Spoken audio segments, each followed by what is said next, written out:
A service of KIBMradio.com, the Internet's home for an all old-time radio.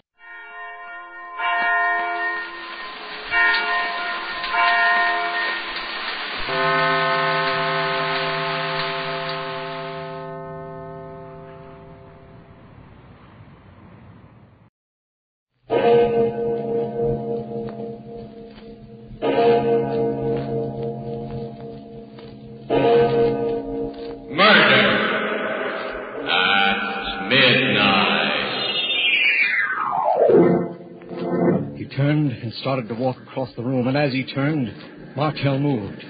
His face stayed dead, expressionless, but he moved. He picked up a heavy wrench, followed him, and then as Roy reached for the switch, he hit him. No! I heard his skull go like a rotten pumpkin shell, and he went down. Then Martel picked up a hacksaw and...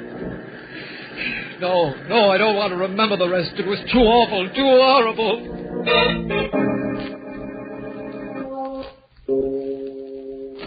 Midnight, the witching hour when the night is darkest, our fears the strongest, and our strength at its lowest ebb. Midnight, when the graves gape open and death strikes. How? You'll learn the answer in just a minute in Terror Out of Space.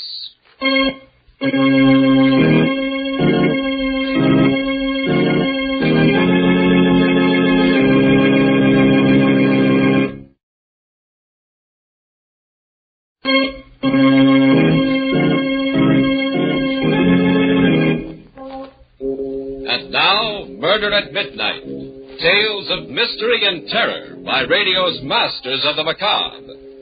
Our story, which we prophesy will be long remembered as a classic, is by Robert Newman. A tale out of the news and out of man's deepest fears called Terror Out of Space.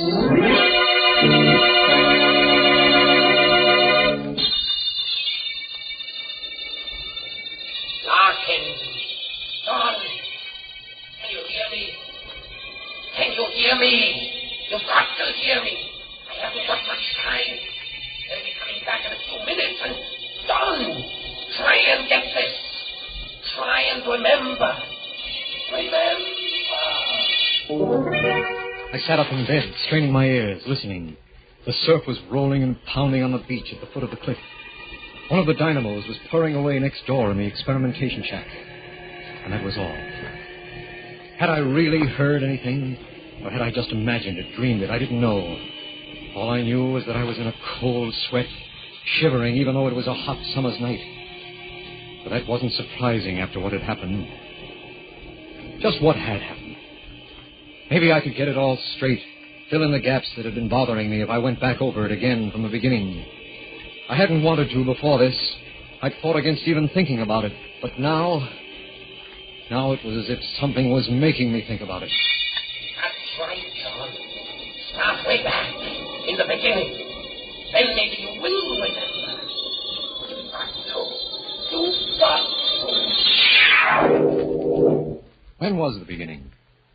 When they assigned me here, I guess, miles from anywhere on the Jersey coast. I knew it was some kind of hush-hush project, and I'd been in the Army long enough not to ask questions. I had some ideas, though, and when I walked into administration and found Professor Martel there, I was pretty sure they were right. Lieutenant Larkin reporting for duty, sir. Hello, John. How are you? Fine, Professor. Major. Well, let's forget the Major. I've been trying to. I think the Army's a little sorry about the whole thing also. Oh, that's not the way I heard it.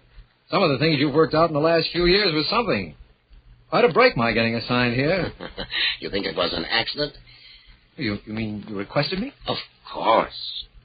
What did I take you away from, by the way? Oh, nothing very much. Straight communications, a little radar.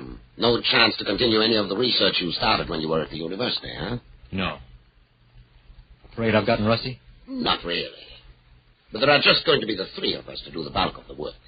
You, myself, and a chap named Roy Shields. He worked with Ramsey at Tech. And what's the project? Something big? I think so. We're going to try and establish radio contact with the moon. What? Theoretically, it shouldn't be too difficult, you know. Of course. And with the progress we've made during the war... Well, Professor, it's terrific. One of the most exciting things I've ever heard of. Think so? Well, don't you? Don't you remember when we used to talk about it in the lab? What it would mean to the astronomers, the astrophysicists, measurements that they've never even been able to take before. Yes, John, I remember. Well, then? I don't know. Somehow it worries me. How we're going to do it? No, that's all cut and dried. What's going to happen when we do it? Well, what do you mean? We're reaching out, John. Reaching out into places where man has never been before. We're pretty close to the secret of matter, to the origin of life, and to the mystery of the universe. Sometimes I become a little afraid. Afraid that we may stumble on something that's too much for us, too big and... But that's silly. Go pick out a bunk and get some rest, John. Tomorrow, we go to work. The work? I remember that all right, weeks of it. And finally, the big night, the night we were ready for our first test. It was clear and cool, the ocean still, not thundering but whispering at the base of the cliffs, as if it were waiting. Every star separate and distinct, like signposts on the road to the infinite. Martel at the table in the center of the laboratory with the charts and diagrams doing the computing. Roy at the power controls, and I at the director. Time? 23:02. 15 seconds. Power, 10.12. Check. Your reading, John? 93 degrees. Negative plus 0.2. Check. Time 23:02:10. Power on. 3 seconds. 4. Now. How long to wait? We should get it almost immediately. Lag of not more than... There, listen. Huh? That's it! That's it! We've done it! We're in contact with the moon! Yes, we'd done it. Reached out into space and done it. For the first time since man had walked erect, we had established contact with another heavenly body, bridged the infinite with man-made electrical impulses. There was no work done during the next 2 days, just excitement. Public relations broke the story the next morning, and we were swamped. Newspaper reporters, photographers, interviews, commentaries, prophecies. Finally, we got back to normal. And a couple of nights later... Yes, it's starting to come back to me now. I remember. It was the sound of the generators that woke me. I looked at my watch, almost midnight. Roy was asleep in his bunk, and I didn't wake him. I padded out along the duckboards to the laboratory. The lights were on. I went in, and there was Professor Martel. He was sitting at the control table, and he was funny. His eyes were open, but he didn't seem to see me. I said, "Hello, Professor." He didn't move. Didn't answer. I took a quick look at the control board, and the frequency had been changed. A little uneasy, I tried again. "Professor, what are you doing?" And then something very strange happened. Half of him came alive. His right side first. His right eye lighting up, while his left eye stayed dead. His right hand twitched, while his left one remained stiff. It was just for a fraction of a second. Then... What? Oh. Hello, John. Hello, Professor. Anything the matter? Matter? What am I doing in here? I don't know, sir. I heard the generators go on. I came in and found you here. Strange. Very strange. I went to bed about 10:30. Ever walked in your sleep before? No, not that I know of. Of course, I haven't been sleeping too well lately. Very disturbing dream. Did you change the transmitter frequency that way? No, sir. You must have done it yourself in your sleep. Funny. That would make it more of a carrier instead of a transmitter wave. Shall I shift it back? No, leave it. I'd like to take a look again in the morning. Do some thinking about it. The next morning, somehow, neither of us mentioned it. I can't be sure now whether we didn't remember or just didn't think it was important. But that night... Yes, it was that night. That we discovered what it meant. That we knew. It was the sound of the generators that woke me again. I looked at my watch a few minutes before midnight. And it was then that I noticed that Roy wasn't in his bunk. I lay there. And for some reason I was terrified, trembling. There was something in the air, a feeling of menace that... I made myself get up. Slipped on a pair of sneakers and went out along the duck walk to the laboratory. The lights were on again. I didn't go in this time, but I looked in the window. There was Roy, and there was Professor Martell again. He was sitting at the control table with that sane, dead look on his face. And Roy was standing in front of him, talking to him. I could hear him through the window. What is it, sir? What's going on? Is anything the matter? Sleep. Walking in his sleep. I better get Larkin in. Well, I can't leave the generator on, though. Gotta shut that out first. He turned and started to walk across the room toward the master switch. And as he turned, Martell moved. His face stayed dead, expressionless, but he moved. He got up without a sound, took a heavy wrench from the work table, and followed Roy. And then, just as Roy put out his hand to throw the switch, he hit him. No! I heard his skull go like the shell of a rotten pumpkin, and he went down, dead. I couldn't move. I couldn't make a sound. I just stood there, frozen with horror. Martell looked down at him without batting an eye. And then, like a zombie, he walked over to the bench, picked up a hacksaw and went back. And then, bending over Roy's body, he started cutting off the top of his head. A voice from the void, and the midnight waking. Memories, things best forgotten, coming back again. Memories of the terror that came out of space and of murder at midnight.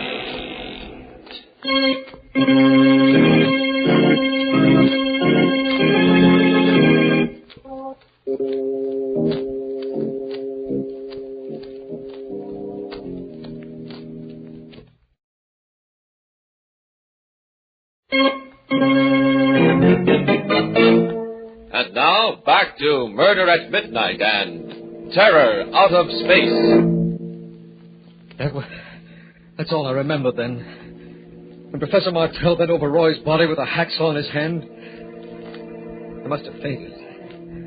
When I opened my eyes, I was lying on the sand outside the shack, and there was Martell bending over me. No, Professor, no, don't! Why, Don't! John, what's the matter? Leave me alone. Don't come near me. Don't touch me. I saw what you did in there. And where? Where? Just now in the shack to Roy. Aren't you well either, John? What do you mean? I just came up here from the cottage. I had a bad dream. I've been having quite a few of them lately, and I woke up with a very annoying headache. I came out to take a walk, get some air. I found you lying there. But I'm telling you, I saw you. I saw you in there with Roy and... And what? Well, I don't even want to think about it. But you killed him. Killed him? No. Let's go back to the bunkhouse, John. Take a look. The bunkhouse? Yes, when you see that Roy is where we should be, in bed, maybe it'll convince you that you either dreamed or imagined the whole thing. He led the way to the bunkhouse, and I followed. Still shaken, but starting to feel a little foolish. This was Professor Martell I had studied under, known for years, the man who wouldn't hurt a fly. We went into the bunkhouse, and Roy's bed was empty. He wasn't there. Martell gave me a funny look and started calling. Roy! Roy, where are you? Roy! Without a word, we hurried back to the laboratory, and there was no sign of him there either. Nothing. Wait, he must have gone out for a walk too, Professor, or maybe jeeped into town. If it was true, there'd be something here. His body, blood. There, John. Well, right there, in front of the switch. But there's nothing there. No. Except that it looks as if this floor was just scrubbed. The floor... What? You're right. John. Huh? Did you change the transmitter frequency this way? Oh, no, sir. You must have done it. Just the way you did last night. Last night? You mean something happened last night, too? You don't remember? No. Tell me what you saw happen tonight. everything you remember, whether you believe it now or not. Well, it was pretty terrible, Professor. I was sitting there.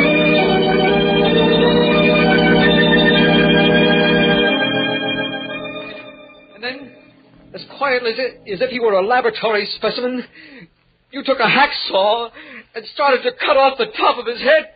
Merciful heavens. Talking to you now, I know the whole thing's mad, impossible, but... Yes, mad, impossible, but... You mean it could have happened some way without your knowing it? Sit down, John. Relax. Tell me what you know about the moon. Huh? The moon is a satellite, stellar body, probably formed by our sun in an encounter with some other stellar body. Yes, probably formed at the same time as the Earth. But it may very well have supported life long before there was life here. Life? But we know what its atmosphere is. Yes, we know what it is now. But how do we know what it was several million years ago? Just suppose, that there was life there millions of years ago. Life that reached a level of development we cannot even imagine. Suppose it died out as a form of life that we could recognize, but remained in a form that is eternal. What do you mean? In the form of electrical energy. We know that thought is an electrical process. An electroencephalograph will give a definite reading when a man is thinking. Yes. Suppose intelligences continue to exist on the moon in the form of complex electric charges. And suppose a channel is suddenly opened between the moon and some other planet. The beams we sent out are our radar beams. You mean they could come down the beam, take hold of someone, you, and make you... I'm supposing, John, hypothesizing. But the fact is that the transmitter was set at carrier frequency, and none of us did it consciously. Of course, even if it's true, we have no way of knowing whether these entities are dangerous, malevolent, or not. No way of knowing, but they killed. They made you kill Roy. Because he was going to shut off the transmitter, cut off contact with the place they came from. As for the rest, well, they would be intensely curious about the human body, particularly the brain. They would want to examine it. Analyze. Good Lord, Professor, do you realize what you're saying? The taking over of a person's body? Yes, John, I do realize what I'm saying. Well, I don't believe it myself.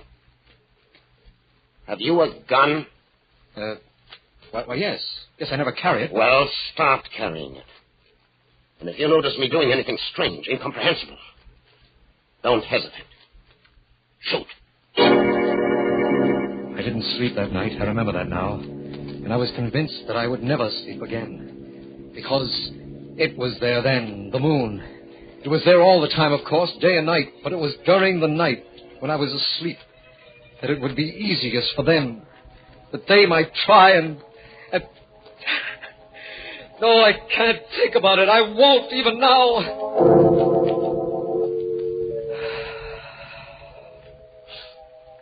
With the daylight, I felt a little better. Roy hadn't come back, but, well, there were a dozen possible explanations for that. I went to have another talk with Professor Martell. And he was gone, too. His bed was empty, as if it had never been slept in. I waited until about noon. Then I called headquarters.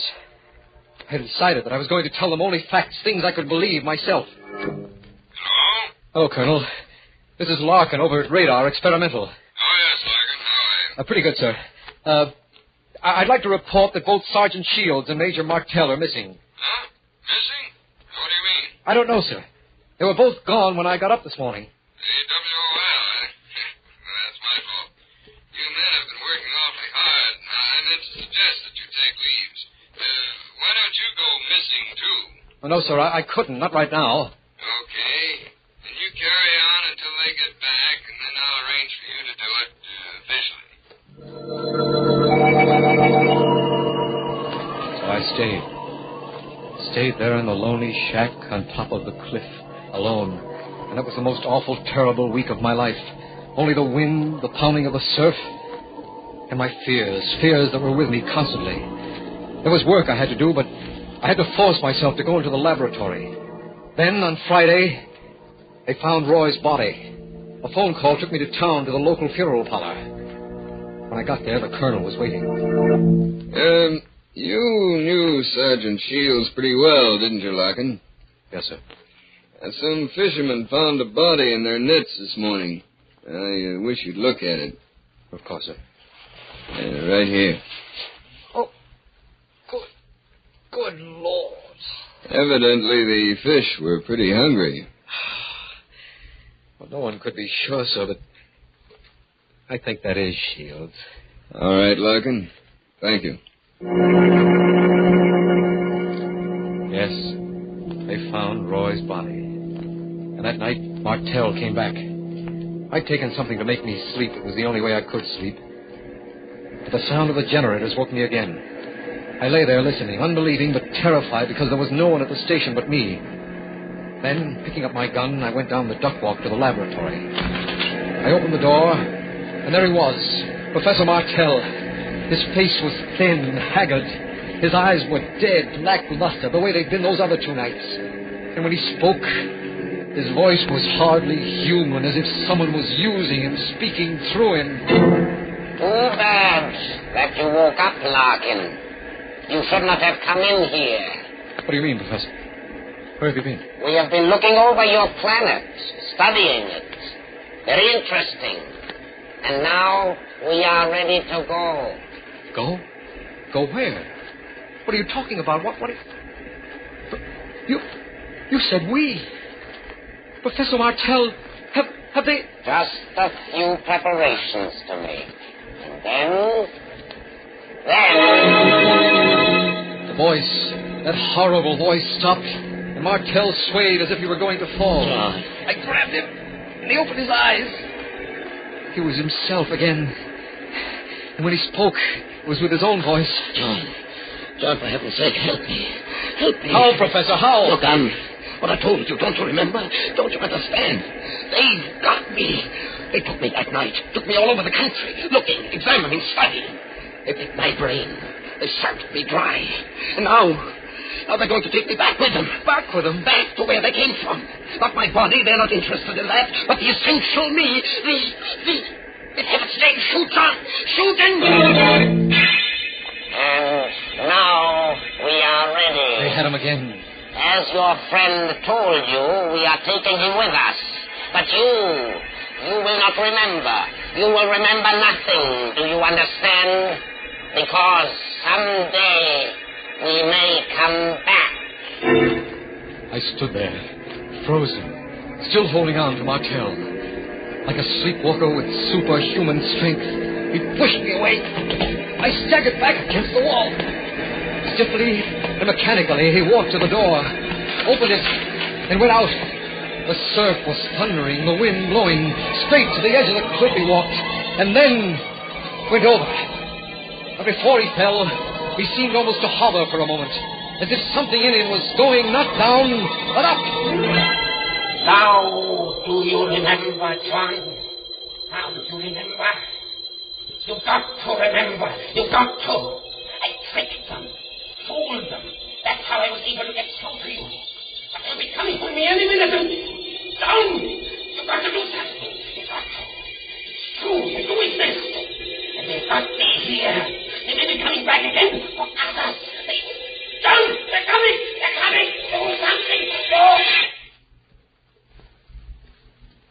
When I woke up about a half hour ago, I found this all written out on the pad I keep next to my bed. Written out in my own handwriting, but a little scrawled and jerky, as if my hand wasn't quite steady. Some of it I remember. Other parts, like Roy's murder, Professor Martell's suicide, I don't recall at all. Either I'm mad, completely mad, or... No, I can't think about it. I mustn't. Anyway, if I showed this to anyone, the world would think I'm mad. So now I'm going to burn it. Burn it up completely. White and shaking, John Larkin tears the scrawled pages from his notebook, crumples them into an ashtray, and puts a match to them. And thus there disappears into ashes the only remaining evidence of the terror from out of space and of murder at midnight.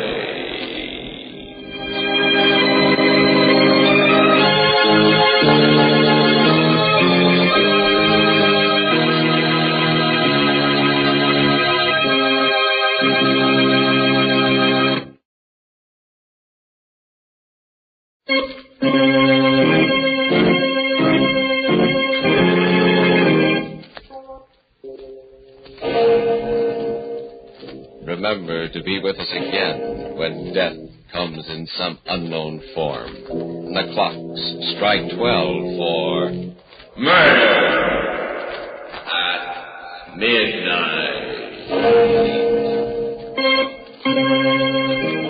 The part of John Larkin was played by George Petrie, and Peter Capell was Professor Martell. With music by Charles Paul, Murder at Midnight was directed by Anton M.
Torn out of its frame. No, they're on the floor. Sylvia. Good Lord. Her head twisted almost off, and her body looks as if every bone in it was broken.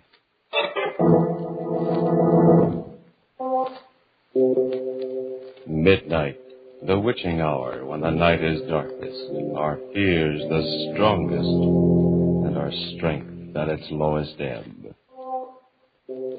Midnight, when the graves gape open and death strikes. How? You'll learn the answer in just a moment in Death's Worshippper.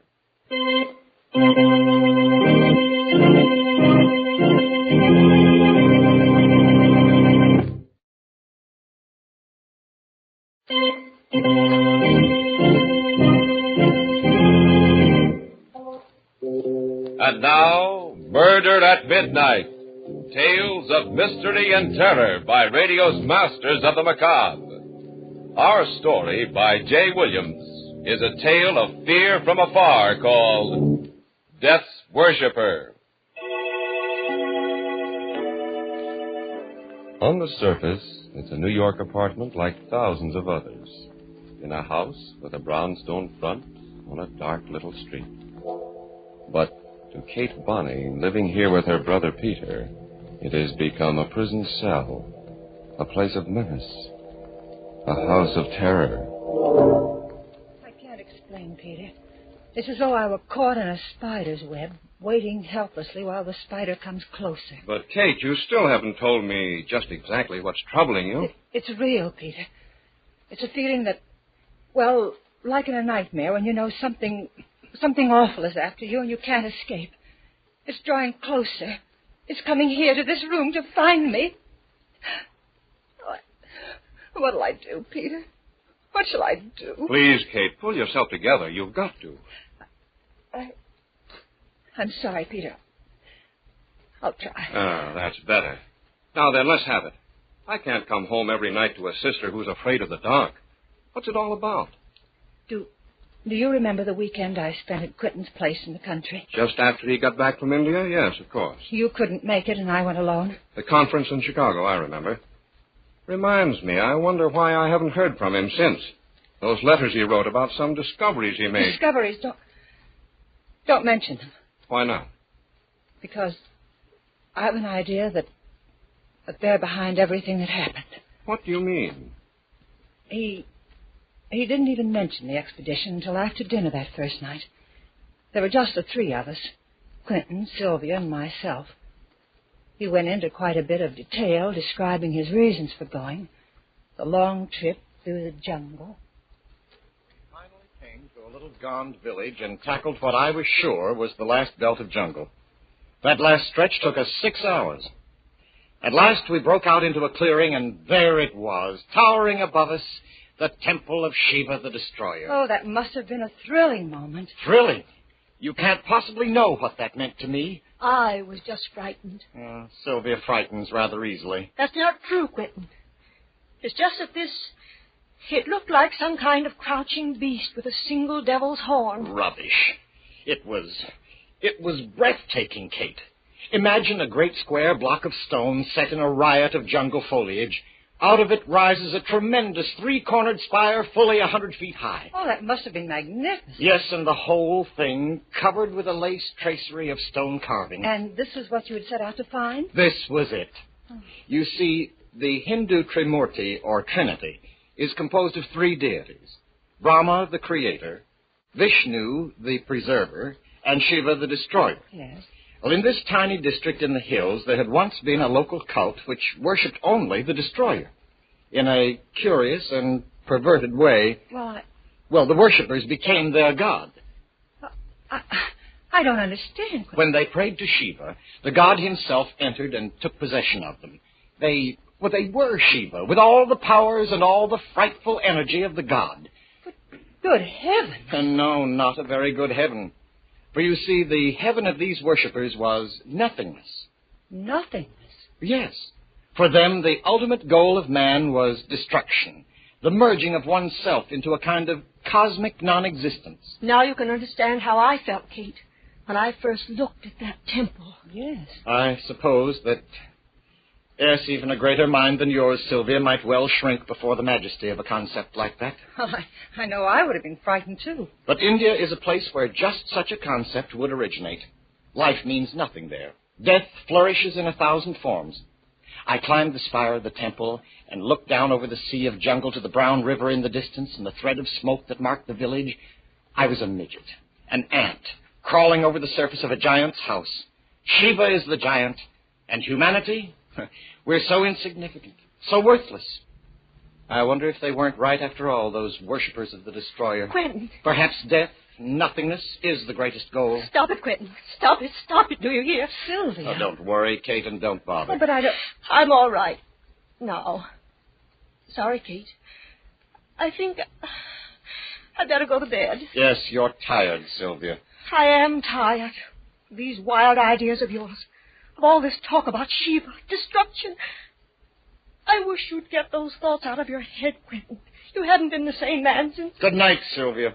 Sylvia, are you sure you're all right now? Yes. Yes, Kate. I'm fine. But she wasn't fine, Peter. And it wasn't just fatigue that was bothering her. She was frightened, I could see that. Frightened out of her wits by something. And Quentin was different. When Sylvia had left us, he sat looking at me silently for a long while. And when at last he spoke, it was on another note. You know, Kate, all this talk of nothingness and death makes me believe more firmly than ever that man must try for happiness while he's alive. I agree. At least it's a pleasanter subject than what we've just been talking about. I'm glad you think so. Because I'm not happy now, Kate. But I thought you and Sylvia... Sylvia. There's nothing between us, nothing. Hasn't been for years. But No, not even when we first got married. But you... When I first met you with your brother Peter years ago, something happened to me. My heart sang. It was as though I had burst out of my shell. I knew then. Quentin, you don't know what you're saying. I do. For the first time in years, I know exactly what I'm saying. I found a philosophy I can believe in, Kate, in a troubled world. And for the first time, I've found strength to tell you that I love you. Quentin, please. Kate, listen. Don't be alarmed. It would be so easy to go away together. Anything is possible for me now. Anything. We will go away. It doesn't matter where. No. We'll find a new life together. The power I know can be yours, too. I love you, Kate. We can make a new world for ourselves. We can be the gods of that world. Quentin, stop. I see. I didn't really expect you to say yes immediately. It is quite a decision. But perhaps I can get you to change your mind. Quentin, you mustn't think... You're right. I mustn't think. I must act. I knew I wouldn't be able to sleep after that. I didn't even try. I went out for a walk. And when I got back, about a half hour later, there was a light in the studio at the far end of the garden. I was curious enough to walk over and look in the window. The room within was hung with oriental tapestries, with odd, crooked Eastern swords. Quentin sat alone, staring at a figure on the table before him. I could hear him through the window. His face was set, wooden, expressionless, but his eyes seemed to shine in the candlelight like a cat's. And the figure before him, it was horrible. It was a bronze statuette with a serene but awful smile on his face, a smile of hellish triumph. A dozen arms sprang from each shoulder. It bore a club with a skull at its tip, and it seemed to dance upon the back of a crouching dwarf. And Quentin, staring at it, was speaking to it. Approach not the Raja. I didn't know what it meant. I only knew that it was awful. And in some dreadful way, Quentin was trying to make his beliefs come alive. I ran up the lawn, and the clouds that spread over the moon seemed like dark shapes rising from some infernal pit. Wings seemed to be beating about the house as the wind rose. And in my ears rang Quentin's chanting. Even in my room I could hear it, mingled with the moaning of the wind. The moon had disappeared. I couldn't see the light in the studio. I was too far to hear it, but the chanting went on. I don't know. I seemed to hear voices in the wind, many voices chanting with Quentin. Thunder growled up from the darkness. Then there was a single flash of lightning and a clap of thunder, and on the heels of the thunder...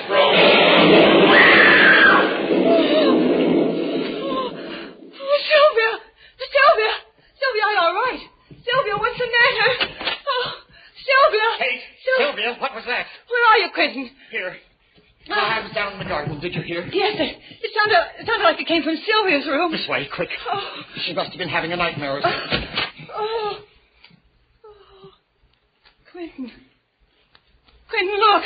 The window. Torn right out of its frame. No, there. On the floor. Sylvia! Good Lord. Is she? Let's see. Good heavens. Her head twisted all around until... And her body... It looks as if almost every bone in it is broken. Staring at the broken body, which has been flung against the wall with unimaginable force, lying there like a shattered doll, Kate sways weakly in horror. Is this the work of some demon called up by Quentin's incantation, or is it something else? Then, as a clock strikes somewhere in the silent house, she is certain of at least one thing in a reeling world, that she is in the presence of murder at midnight.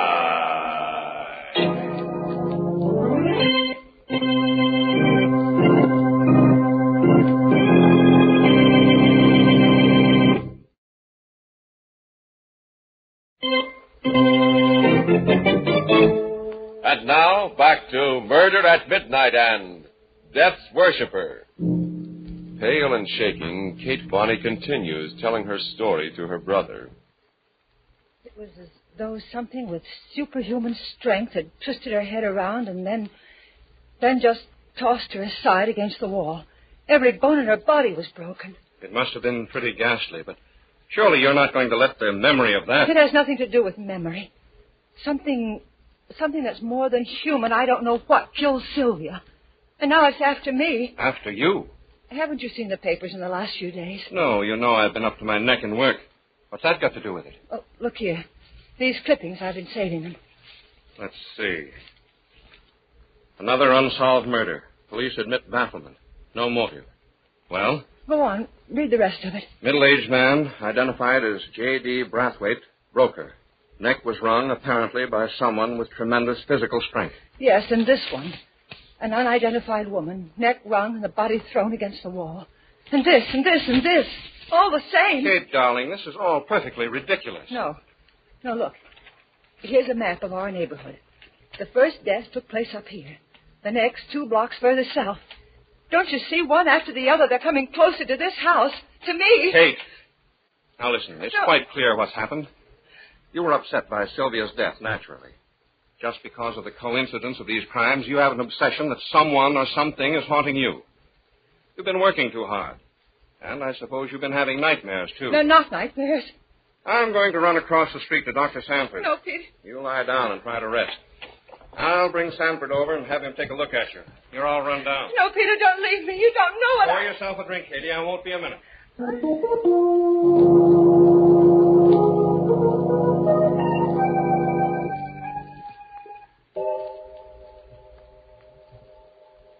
Who's that? Peter. Is that you? Peter, answer me. Is that... Who is it?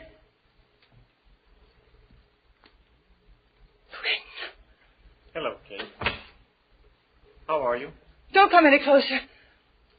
I'll call Peter. Why, Kate? What's the matter? I suspected then when it happened. And now these last few days I know. Sylvia, you did it. You killed her, Quentin. I don't know how, but You're mistaken, Kate. It wasn't I. I was only the instrument of something greater, stronger than man. Quentin? What do you mean? Don't be afraid. He's really benign. He? Shiva the Destroyer. Oh. It is his love for mankind that allows him to bring the blessing of annihilation. Oh, no. I worshipped him, and he came. He came in a rush of wind on the thunder and took possession of me. I was Shiva. Using my body, he climbed the wall, burst the window in. He killed Sylvia. Oh, no. Yes, Kate, I became Shiva. At least I must have. I don't remember it clearly, but there were great wings, lightnings. And when I came to myself, I was seated in my studio again. And those others? You know about them? Yes, I killed others. I don't remember how many. But all life will end in nothingness, and man's highest goal is to dissolve into dust. I was conferring on them the highest possible blessing, obliteration. And then you're mad. Your discovery... My discovery has made me a god. Now he's starting to come to me, now without the incantation, without my willing it. Sometimes at night I feel the great wind of his coming. I turn to ice as the god approaches to seize upon me, and... Kate, I'm afraid. But why did you come here? What do you want of me? I need you, Kate. I'm afraid. That's the truth. I'm afraid of the blackness, of the nothingness, of the inevitable end of all things. When I'm alone, I feel the horror of it, of the darkness. You can save me, Kate. You're the only one who can help me. Sylvia's gone. There's nothing to prevent... You don't know what you're saying. Come in, Doctor. Oh, Quentin. Hello. I was just... Stay where you are. Don't come any closer. A gun? Now, look, Quentin. I warn you, don't come any closer. Stand still, Peter. Kate, for the last time, will you come? Quentin, please listen to reason. Put that gun down. Quentin, easy, Peter. I wouldn't mind killing you, Peter. But if you wish to live, stay where you are. And don't follow me. Has he gone mad or what? Kate, what happened? I'm not sure. He killed Sylvia. He admitted it. And he's killed... I don't know how many others. What? It's true. He believes that Shiva, the Destroyer, controls him. He believes that when he kills, he's granting a blessings to the one he destroys. But that's crazy. No, not so crazy, Peter. May I say something? Why, of course, Doctor. I thought there was something wrong with him the minute I saw him. His eyes, I think it's a case of self-hypnosis. Something like the Moros practice when they run amok. They believe that they're possessed by God, and while in this state, they can actually perform amazing feats of strength and endurance. A number of primitive peoples have the same belief. Dervishes, Indian fakirs. Your friend must induce this state by an incantation of some kind, or by concentrating on some object until the hypnotic state is induced. That's true. I heard him. I saw him praying to the image of Shiva. That's how he must do it. Well, if it is true, he's extremely dangerous. We'd better get the police. May I use the phone? Wait. I can't believe it. He certainly wasn't joking about that gun, Peter. And according to your sister, he's already killed several times. No. No, he mustn't do that. Peter's right. We're his friends. And he loves me. He said I was the only one who could help him. He really is afraid and alone. Of course, Kate. Doctor, Quint and I were kids together. If he's in trouble, we've got to do something to help him, not call the police down on him. Where do you think he's gone? I'm sure he's gone back to his house in the country. We could try there anyway. My car is just around the corner. I think we're taking an awful chance, but on the other hand... It's a chance we've got to take, Doctor. He told me that Shiva comes to him now without incantation. I'm terribly afraid of him and of what might happen. But I'm more afraid of what he may do now to himself or to someone else.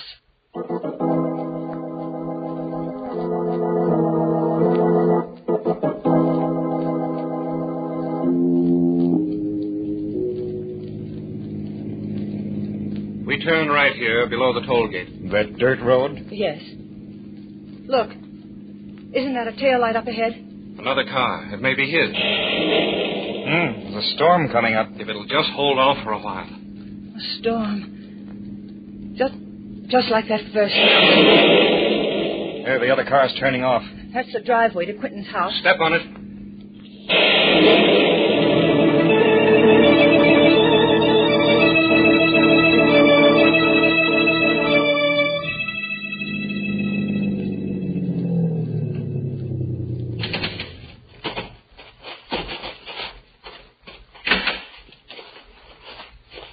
The house is dark. Perhaps we were wrong. No.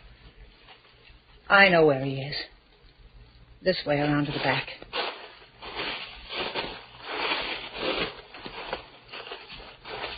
There's a light. That's the studio. Quiet. All right, let's have a look first.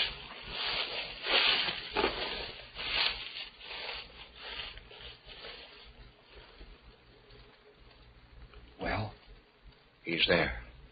Alone. Sitting behind the table with some sort of statue in front of him. The statue of Shiva. The door's open. Come on.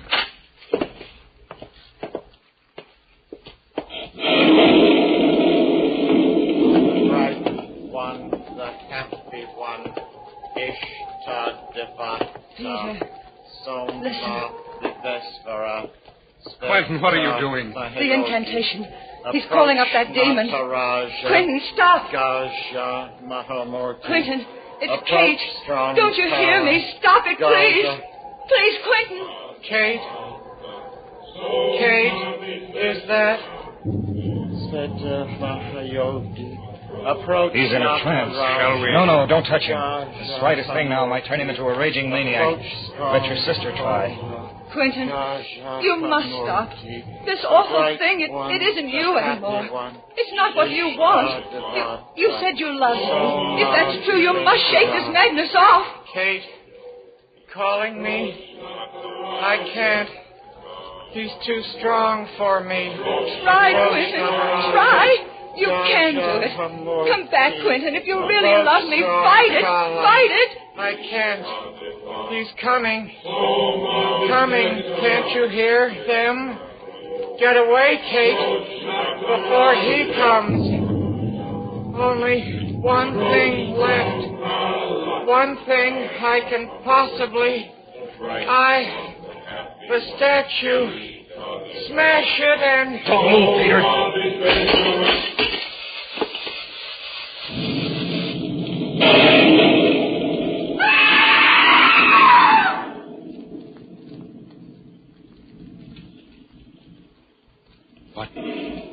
What was it? I can't see. That flash. Lightning. It must have struck. Quentin. Quentin. Let me look, Kate. He's dead. That lightning bolt killed him immediately. Dr. Sanford. What's that on his forehead? Burn. Lightning does curious things. Yes, but there. The head of the statue he smashed. The same mark on its brow. Like an eye. A third eye. The mark of Shiva. The vengeance of a thwarted god? Or coincidence? Kate and her brother look at each other, and then again at the contorted face with that inexplicable burn etched like the mark of Cain upon its forehead. And in the distance, from some far-off steeple, a clock begins to chime the hour. 12 strokes for... Murder at midnight.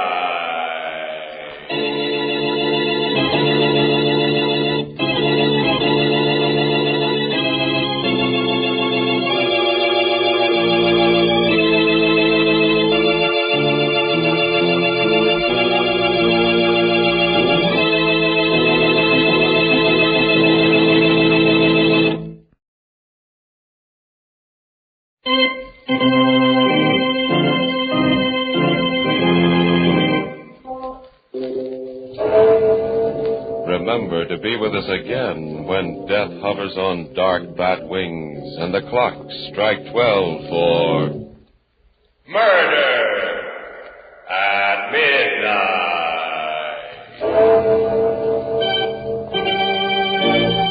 The part of Kate was played by Bess Johnson, and Carl Emery was Quentin. With music by Charles Paul, Murder at Midnight was directed by Anton M. Leader.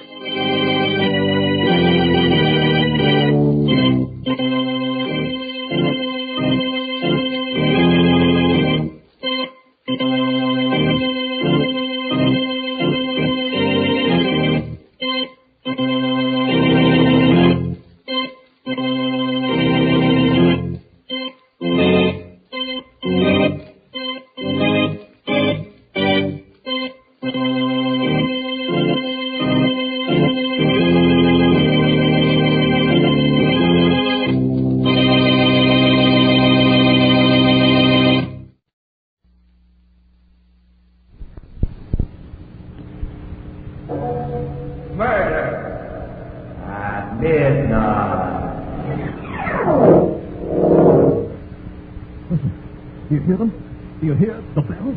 Bells? I don't hear any bells, mister. But I tell you, they're ringing. Look, mister, the heat's got you. Oh, you're in the middle of the desert right now. There ain't any bells within 100 miles of here. But there must be. There has to be. Murderer! No! No! No!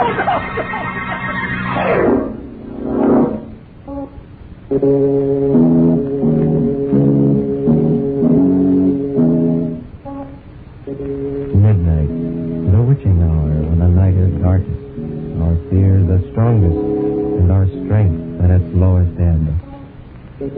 Midnight, when the graves gape open and the death strikes. How? You'll learn the answer in just a minute in Death Tolls a Requiem.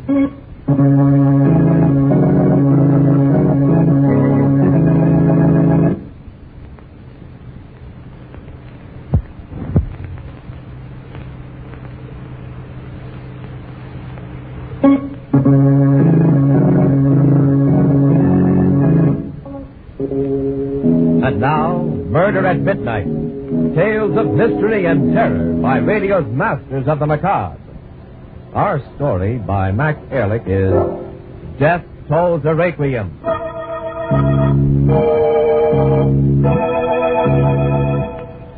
came into the room and quietly closed the door behind me. It was alone, ready and waiting for death. The curtains were drawn, blotting out the bright afternoon sunlight. The air was hot and stifling. The silence oppressive and unearthly. I stared down at the face of the old man in the bed. The old man I hated. His eyes were closed, two sunken shadows against the white wrinkled skin. His waxen hands hung limply over the coverlet. For 3 days he'd lingered while I'd waited for him to die. Now for a moment I thought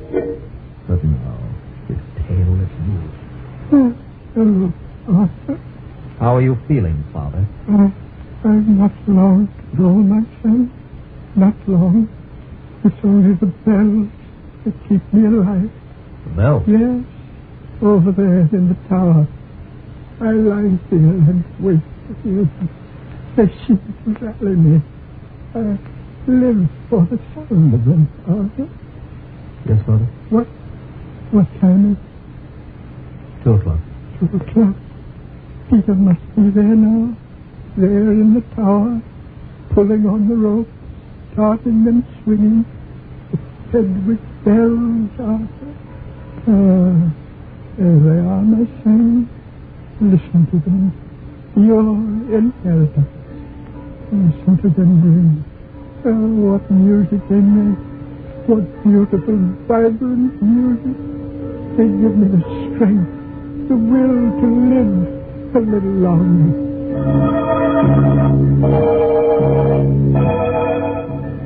How I hated him, the sentimental old fool, my father. He'd spent $500,000 to bring those bells over from Pedwick, England, the place of his birth. And with them he'd bought the bell tower, brick by brick, and the English bell ringer, Peter Griggs. $500,000, my inheritance, hung in that bell tower. There was no money left, nothing. My father'd lost everything, left me nothing. Nothing but those accursed bells.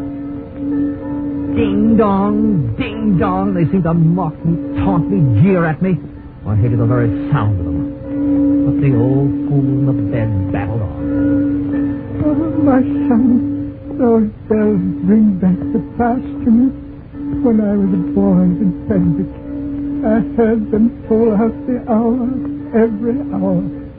I married your mother to the sound of those blessed bells.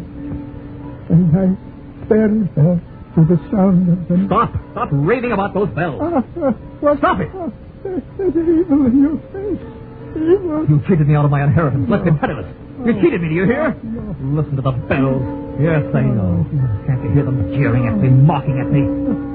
You're penniless, they say. Penniless. Penniless. Die, you fool. Die. You bought those bells, now let them ring your requiem.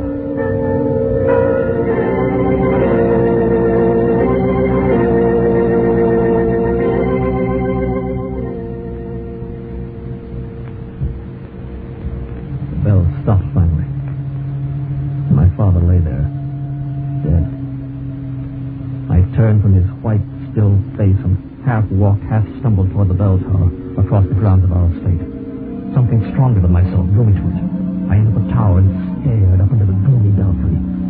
Yes, there they were, the bells, gleaming dimly in the half-light, them bronze mouths yawning down at me. And then as I stared up at them, I heard a step behind me. Oh, who's there? It's only me, Mr. Brooks. It's only Peter. Oh, I didn't see you standing there in the shadow. So you've come in to look at my little brood, eh? You've come to admire my 3 children. Yes. Ah, Mr. Brooks, in all the world there are no finer bells than my wee babies. It was none other than Christopher Hodgson himself who cast them in the 17th century. Aye, the master himself. My father rung him, and his father before him, and his father before him. And these are the bells my father paid $500,000 for. Aye, and he got him cheap, sir. These are historic bells, known to all of England. And the folk of old Pedwick parted with them hard. They gave him as a gift, you might say. Your father gave the town an orphan asylum and a hospital. And now he has the bells. And now they'll hang up there forever. Aye, and 'tis well, for they're in good hands. Your father is of old Pedwick, sir, and like me, he loves the bells and knows what they say and they talk. Peter, my father will never hear the bells again. What do you mean by that, sir? He died 15 minutes ago. Hmm? Oh, Mr. Brooks, he's dead? Yes. Oh. Dust we are, and to dust we shall return. So it is written, your soul shall be. Oh, He was a fine man, sir. Thank you, Peter. Put me and my children up there. We'll miss him. We'll miss him so. Oh, little Davy. Big George. Oh, my beautiful Betty, my pretty husband. You hear? The master is dead. You call the bells by name? You talk to them? I like a father to his children, and they talk to me. They talk to you. The bells talk to you. Why not? They have phones, and they have hearts and souls. Come, my babies. The good master is dead. Come, little Davy. Cry that night. Come, Big George, awake. Cry, my father. Weep, my winsome Betty. Weep, weep. The master is dead. Sing a sad song, my lady one of the lovely one. Higher and higher. Weep, weep, my baby. Pour out your tears. Cry out to the countryside. The master is dead. I watched him fascinated. As he pulled one rope, then another, and worked another bell by means of his foot thrust through a loop in a circle. The bells rang and clanged, throbbed and echoed, beat against my brain, jangling tones and overtones. I looked up at them as they swayed, and their mouths seemed to accuse me of my father's death. I couldn't stand it. I couldn't stand it any longer. I turned and ran from the bell tower.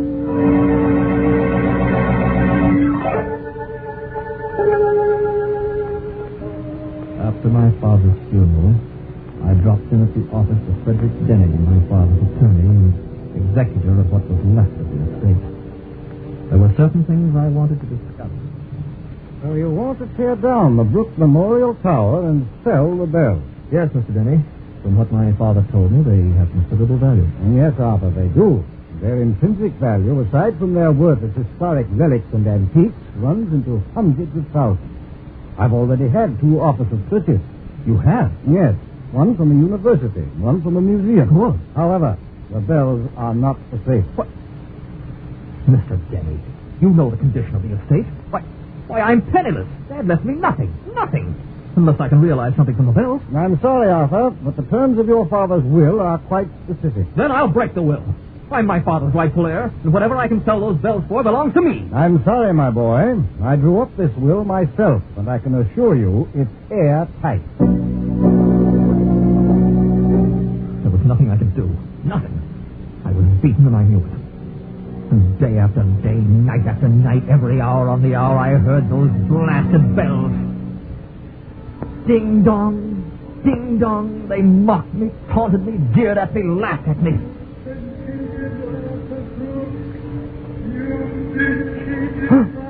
They seem to talk to me. They talked to Peter the bell ringer, and now they talk to me. Mocked me every hour on the hour. Oh, I hated them, cursed them, blocked my ears against them, but they kept on ringing and ringing and ringing until I thought I'd go mad. Finally, I could stand it no longer. I had to silence those hateful bells once and for all. I had to still their cursed tongues forever. That night late, I went to the bell tower, fevered, in a kind of frenzy, determined to blot out their voices somehow. I entered the bell tower. Peter was there, ringing the bells. Peter! Stop ringing those bells! Stop it, I say! Huh? Stop the bells? Yes, now! Now, do you hear? No, I will not. There's evil in your face. You don't like the bells like your father. You hate my little children. You mean them harm. I told you to stop those bells. I'll make you stop. Wait, Mr. Bill, what are you doing? No. No. You're joking me. Never ring those cursed bells again.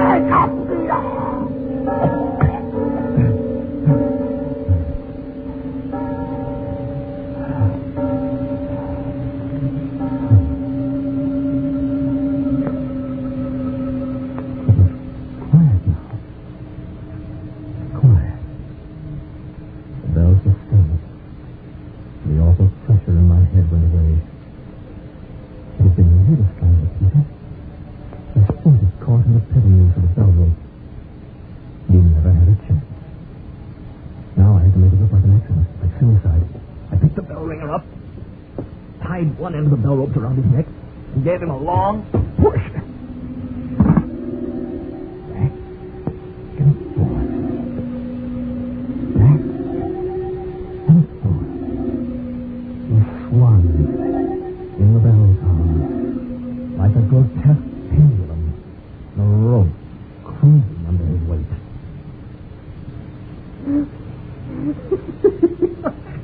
Well, little Davy up there, Big George, pretty Betty, why don't you talk now, eh? Why don't you talk now? The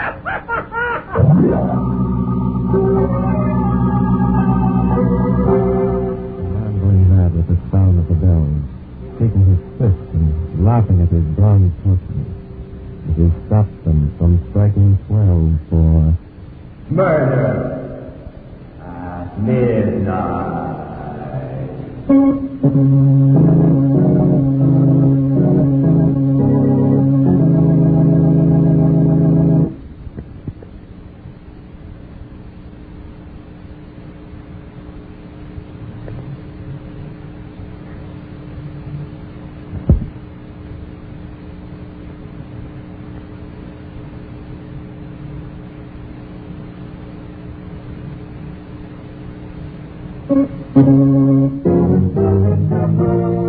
And now, here is Arthur Brooke again, continuing his story.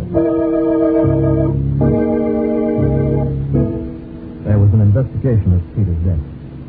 The county medical examiner and I went to the bell tower and looked at the bell rope on which Peter's body had been found. The way I see it, Mr. Brooks, it's a clear case of suicide. The deceased fastened this rope around his neck, climbed up on the belfry ladder, and flung himself out into space. Yes, Mr. Holcomb, it looks as though he did just that. Mr. Brooks, there's one question I want to ask you. What is it? A man usually doesn't commit suicide unless he has a motive. Did you notice anything peculiar about this bell ringer's behavior before this happened? Why, no, nothing except that he was deeply depressed when my father died. You see, my father loved the bells as much as Peter did, and... that might account for it. From what I understand, this English bell ringer was rather a queer duck anyway. What's that? What? Mr. Holcomb, the bells. They're ringing. How can they? Take it easy, Mr. Brooks. Take it easy. The tower door is open and wind just came through. Made the bells tinkle a little. Oh, yes, of course. It was the wind. I'm sorry. Well, that's all right, Mr. Brooks. After what you've been through, I don't blame you for being jumpy. Finally, the verdict was official. Suicide. And for 2 weeks, the bell tower was closed and the bells silent. It was then that I had an idea. I went straight to the executor of my father's estate, Mr. Denny, and told him what was in my mind. Arthur, I'm sorry, but what you asked is impossible. We can't take those bells down. But, Mr. Denny, you've read the papers. This bell ringer's suicide has made a mockery out of the tower.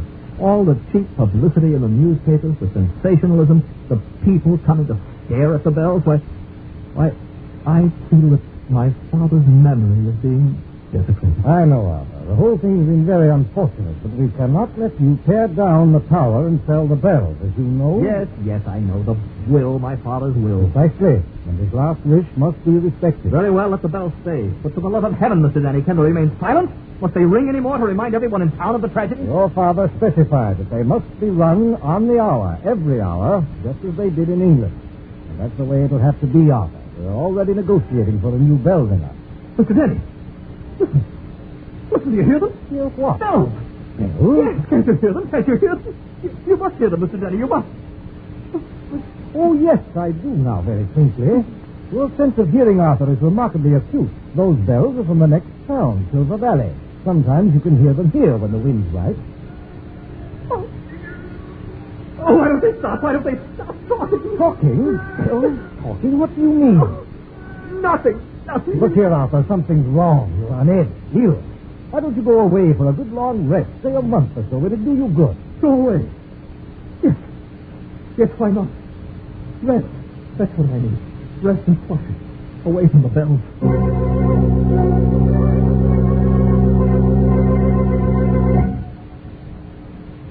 There was a principally and I knew in the mountains, 100 miles away. The food was good, and the golf course nearby. Well, I made reservations.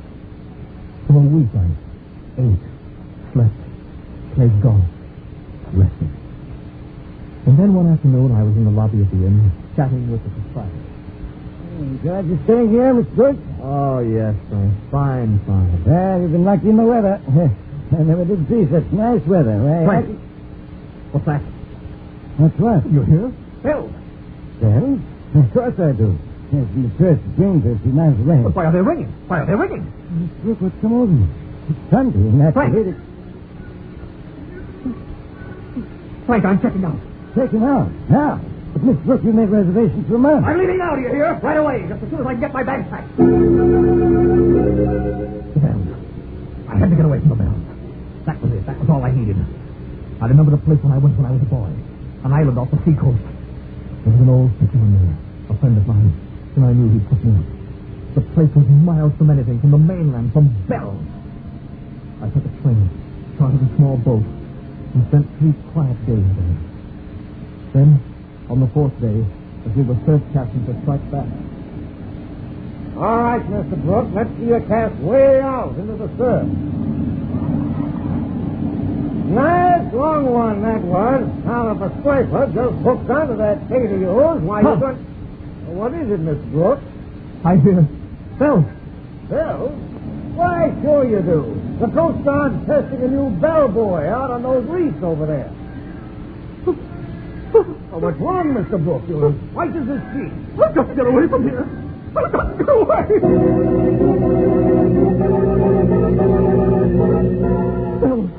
Bells. Everywhere I went, they pursued me, ringing their accusations in my ears. I left the island, got into my car, drove. I didn't know where I was going. I didn't care. I just had to get away from those bells. And then, some days later, I was driving through a desert area in the southwest. I was deep in the desert, reeling off mile after mile on the highway when suddenly from far off I heard bells. I set my teeth, gripped the steering wheel tight. Enough was enough. I'd fight them now. Fight them to the bitter end. I wouldn't let them master me, tear me apart, drive me mad. No! I had to beat them, and I'd do it now! I drove on, and the bells followed me. They must come from a train running parallel to the highway somewhere over the river of desert. Yes, it must be a train. It couldn't be anything else. Mile after mile I drove, and mile after mile the bells followed me. I began to wonder, when would the tracks cross the highway? Tracks always cross highways somewhere. They just didn't run parallel indefinitely. And then up ahead, I saw some trucks and men. It was a construction crew fixing the road. I stopped the car and hailed the foreman. What is it, mister? Doesn't the train cross the highway somewhere up ahead? Train? What train? There's no railroad in this area of the desert. But there must be. I hear train bells. Bells? I don't hear any bells, mister. Well, I tell you, they're ringing. Look, mister, you must have sunstroke or something. There ain't no train within 100 miles of here. But there no must bells be. either. There must be. There has to be. No.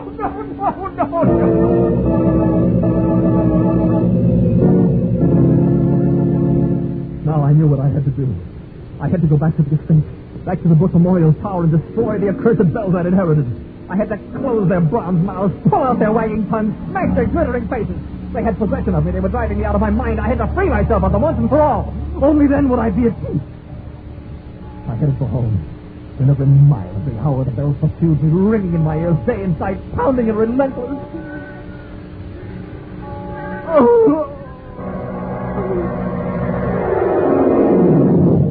Back at the estate, I went to the garden schoolhouse, picked out a heavy sledgehammer, headed toward the bell tower. The car was just coming up the driveway. It looked like Jenny's, but I paid no attention. I ran into the bell tower and climbed the ladder into the belfry. Now was the time. There were the bells leering at me, grinning at me. I'd smash them now and forever. I lifted the sledgehammer and brought it down to the first bit. I'll smash it a bit. Why don't you break? Why don't you break? Arthur! What are you doing upstairs in the belfry? I'll smash them. I'll break them into 1,000 pieces. It's the last thing I do! Arthur! Don't stop, man! Stop it, I say! Stop it! Why don't they stop ringing? Why don't they stop? No! Don't say it anymore! I can't stand it any longer! I can't!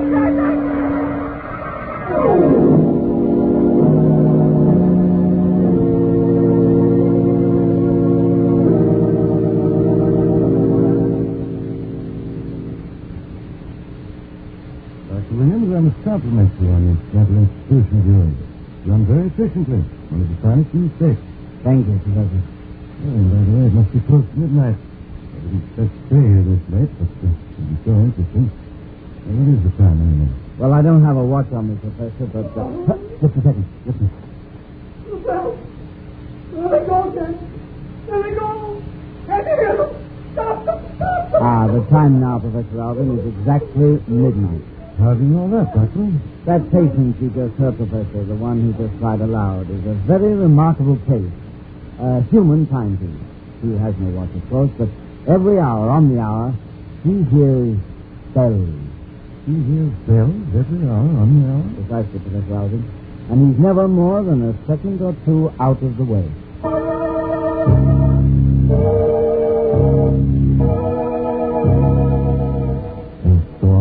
On a bed in a padded cell and hear the bells ringing.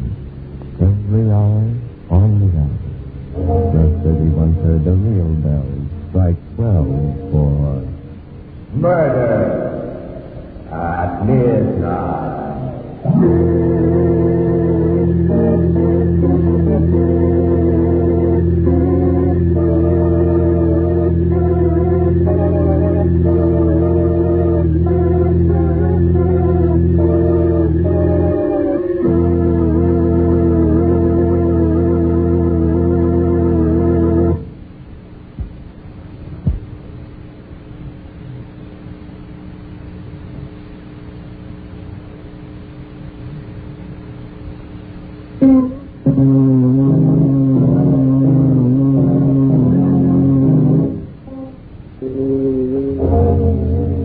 Remember to be with us again when death calls the Requiem and the clock strikes 12 for... Murder at midnight.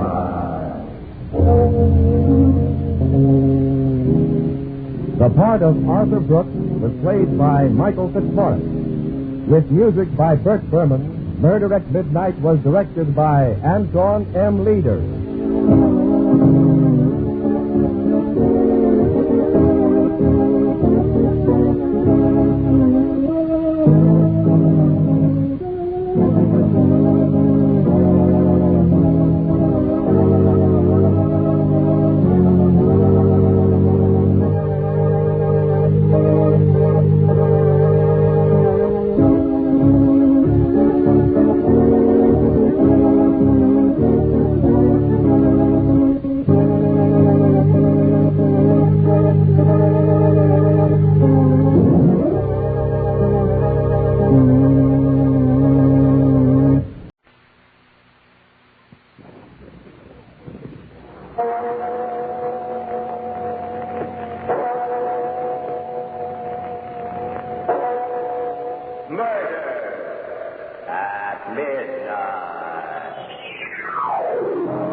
I said put that gun away, Joe. Stop him, Freddie. He can't hear you, Smalley. He's busy singing. I can play if you're asleep. Beggar. He can't hear you neither. We rocked him off long ago. Joe, listen, don't do it, please. I'll cut the peg again any way you say it, but don't push the switch on me. Don't.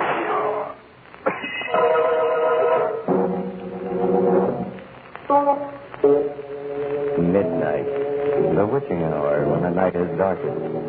Our fears are strongest, our strength at its lowest ebb. Midnight, when the grave gape opens and death strikes. How? You'll learn the answer in just a minute in Red Wheels.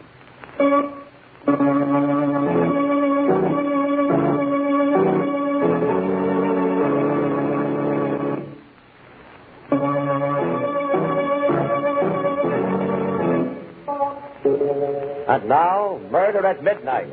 Tales of mystery and terror by radio's masters of the macabre.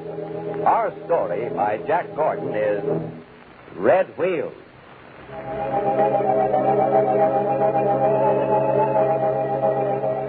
The desert, flat and empty under a heavy night sky. Speeding along its only road is a large bus. Lulled by the hum of the tires, its smooth motion, the passengers sleep. All of them, except Joe, hey, wake up. What? I said, wake up. What? Oh, let me alone, will you? Let me sleep, will you? Hey, Joe, you don't think nothing went wrong? You don't, do you? All right, I'm up. You know, kid, you got a face that talks too much. I want to make sure everything's all right, that's all, Joe. I want to make sure. This makes 3 times tonight. You got to make sure. Starting to get me, see? All right, now, I'll tell you once more.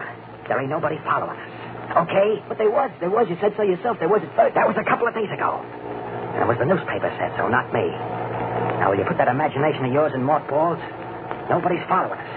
Nobody knows we killed them. And if they did, they'd probably be erecting a monument for us back in Denver this minute. So you just turn your nose against the window and watch the desert. Yeah, but it's pretty sand in the desert. But, Joe... So you turn your nose like I say. Yeah, Joe. You picked your lucky seat. You're in seat 7, ain't you? Yeah, sure, Joe. Well, turn around. Watch the sand in the desert. Yeah, that's right. And you found a penny. That's the sign you're always blabbing about. Sitting in seat 7 and found a penny. Lucky guy, that's you. Yeah, that's me. Yeah, so let me sleep, will you?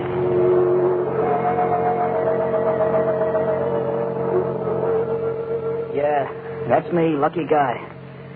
Only I can't rest since that night we gave it to Smalley. Look out of the window, Freddie. Okay. What time is it? It's almost 12. Smalley coming yet? Said he was going to be here at midnight. No, but the cop... What about him? Well, he keeps coming back like he's fishing for something here. He's just making the rounds. Don't you worry about him. I don't like it, Joe. There's a smell about it. Yeah, it stinks to me, too. Those 2 guys playing us for suckers. Baker and Smalley, a pair of shovel-foot dopes. Doing a little insurance on their own, and they won't cut us in on the take. Okay. Maybe we just ought to go away, Joe. Set up our own system somewhere, though. And let them get away with a double cross? You kidding? It's arranged perfect, ain't it? Baker out like a light in the other room from that Mickey. We use his gun, and we're 1,000 miles away when he fries for killing his best friend. Yeah, but, Joe, don't forget me. I'm a jinx, I tell you. It'll backfire. Everything happens to me. Let's let it alone. Just stroke that lucky rabbit's foot you bought today, and I'll do the work. Hey, what's that? What? Smalley. Yeah, all right. Now, just get to that piano and play him a little lullaby. Hey, Joe, the cops go. Get to the piano, I said. Yeah.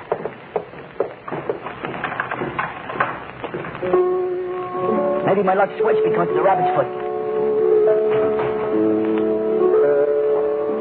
Hey, brother. Hello, Smalley. We've been waiting for you. That's good. Is it? It's not so good. We ain't happy. No? No. The whole thing grisels me. That's too bad. Where's Baker? Do you think we'd sit around like a couple of stumps and let you collect all that protection without a peep? I think you're getting too tall, Joe. Only 5'8". That's 4 inches and 40 pounds weaker than you, Smalley. It's the same. Freddie and me. We want our share. You got what's coming to you. But you ain't got what's coming to you, Smalley. You see? This cuts you down to size. Put that away, Joe. Now you're 40 pounds, 4 inches. They'll make no difference. I say, put that gun away, Joe. Stop him, Freddie. Freddie can't hear you, Smalley. He's busy singing. I mean, playing you to sleep. Hey, Baker. Baker. He can't hear you neither.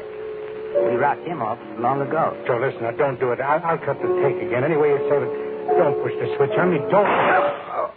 Keep playing, Freddie, like nothing's happened. I didn't figure on this kind of a cut. I said keep playing, Freddie. Nothing's happened. I can't. All right, then just keep stroking your rabbit's foot. And it'll be okay. Let's see now. Oh, let's get out of here. It's only half done, kid. Let's plant the gun on Baker before we blow. Okay. There, he's beginning to stir in there. Let's get out. Hey, say, I told you the cop downstairs. Oh, easy, kid, easy. That's perfect. Now they'll catch Baker just as he's getting up. So through the window and let the cops take over from here on out. Okay, kid, out you go. Come on. Atta boy. Breaking the door down. You keep stroking that rabbit's foot. You'll wear it out. Hey, the cop got in. So now we got a grandstand seat to watch the go, with Baker right in the middle. Now, Joe, let's beat it while we can. What do we want to look for trouble for? Come on. This I gotta see. Here he comes, the lunk. Staggering out of the bedroom. Is he dopey from that stuff we give him? Jerk.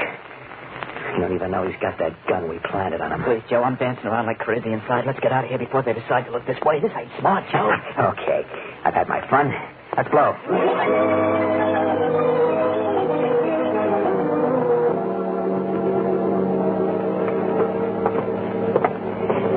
Make it Hollywood, Freddie. There's a lot of money out there. Easy pick. Oh, they'll come after us, Joe. I got a feeling. Don't be a dope. What do they want us for? They got Baker, ain't they? They'll look for us as witnesses. Yeah. They know they're well rid of Smalley. All they want is a goat. We left him in the stable back there. Yeah, but the papers. Never mind the papers, Sid. Sure, they'd say they want us around. But if we ain't there, we ain't. Yeah. Hey, look, a penny. Pick it up, kid. Yeah. Brings good luck, Joe. You see? Now we got nothing to worry about.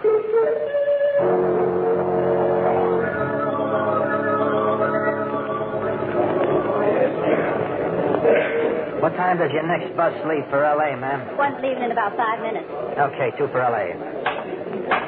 That's 21.5 out of 25. Here you are. Thank you. Come on, kid. Hey, Joe. Yeah? You got a penny? What for? I want to weigh myself. I'll get a fortune ticket.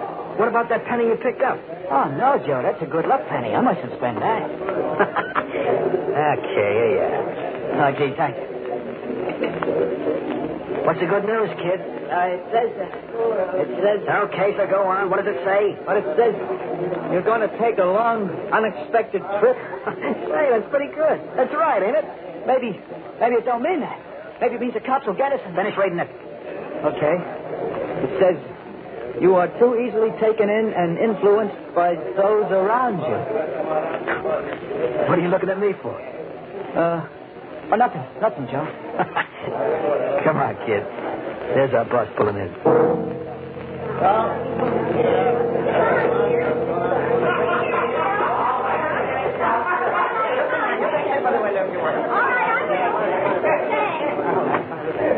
there she is. Let's get on, huh? Joe, let's wait for the next one, Joe. Are you nuts? A 3-hour wait? What for?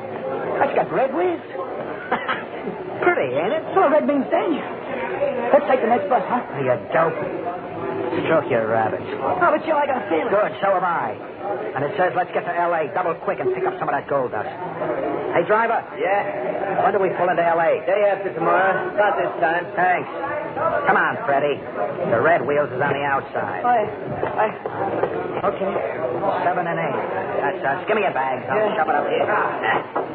There we are. Joe. Hey, Joe. Now what? Hey, let me sit by the window, will you? You can't see the wheels anyway. Yeah, but you... Oh, I get it. It's the number, huh? Yeah. You want the lucky 7. Oh, sure, kid. Sit and see 7 if it'll make you happy.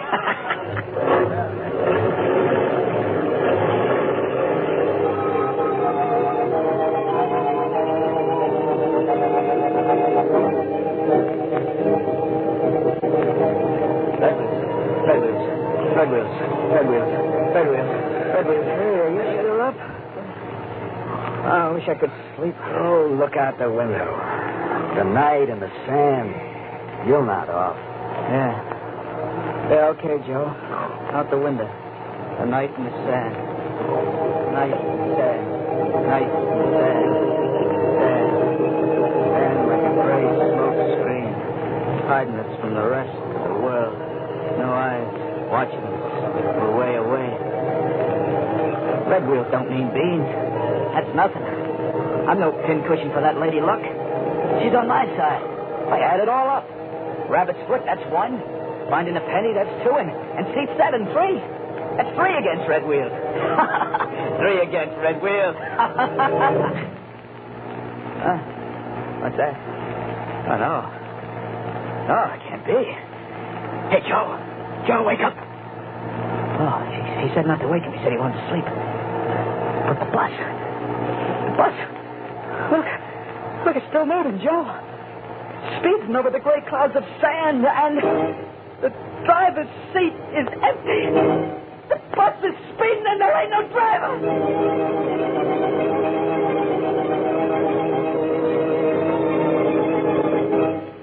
A bus with red wheels on a desert road. Where can a bus be going without a driver? Where would you expect to go after... Murder at midnight.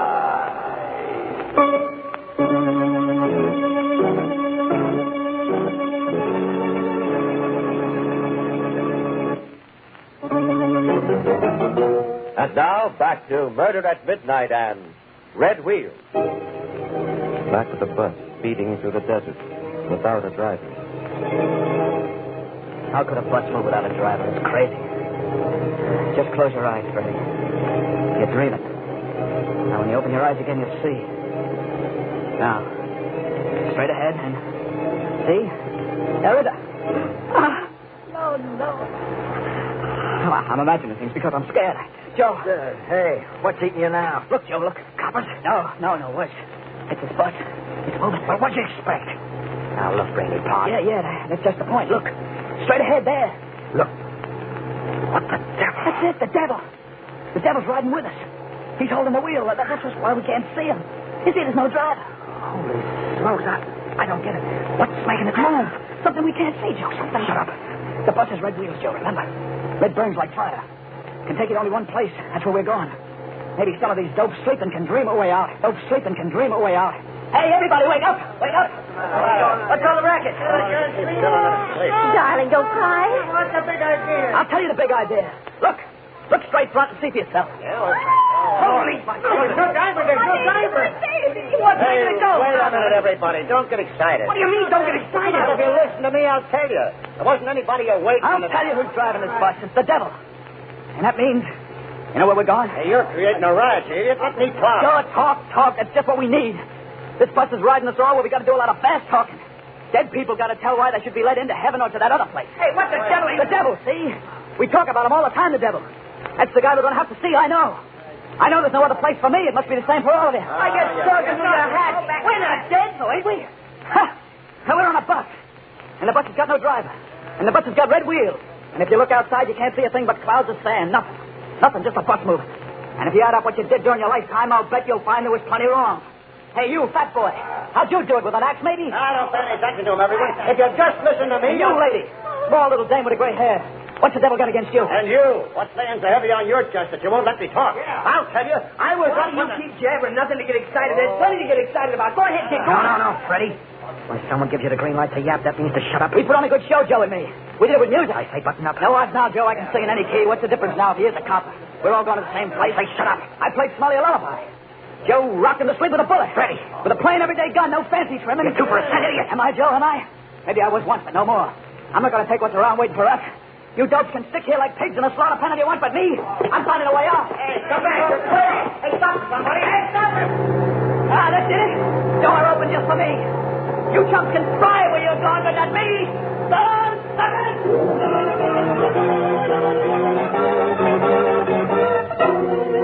Hey, I made it. I gotta run now.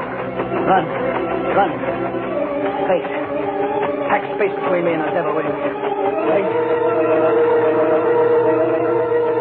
Oh, get you tired. Yeah. Hard running on sand. Get you tired, also tired. Oh, but the bus is gone. I'm free of it. I'm alone now. That's right, mister. You and me. We're all alone.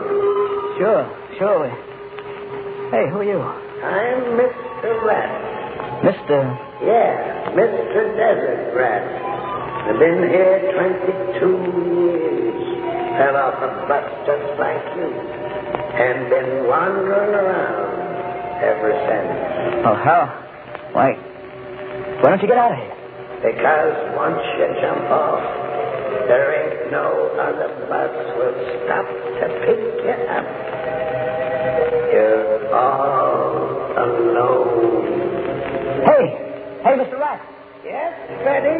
Where you going? Gotta keep wandering.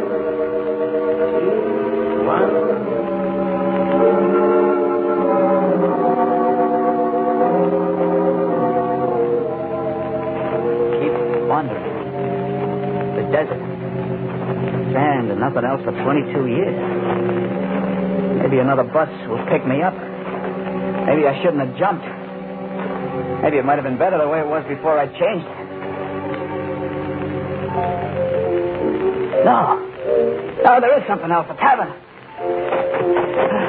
Come on, Freddie. Pick him up and lay him down. Let's get to those people.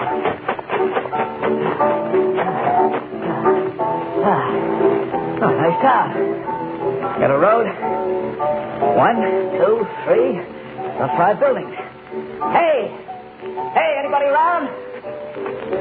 Anybody home? Well, there must be. There in that saloon there. Oh, brother, could I use a drink? A beer, yeah, that's for me. Hey! Hey! What happened, everybody? What? Hey, no, stop that. Stop that song. That's what I was playing when... Stop it, do you hear? Where are you?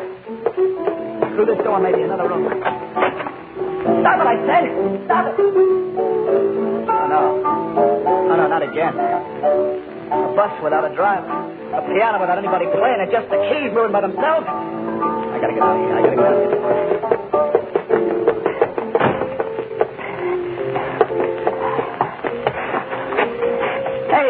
Hey, somebody! Ain't nobody here! Ain't there nobody? There it is again. It's coming from that house now. That last one on the road. Maybe this time. All right. I told you to stop it, didn't I? Still nobody. Still. Okay, if you won't stop it, I'll stop it for you. You got it. You hear? You done it. Leave him again.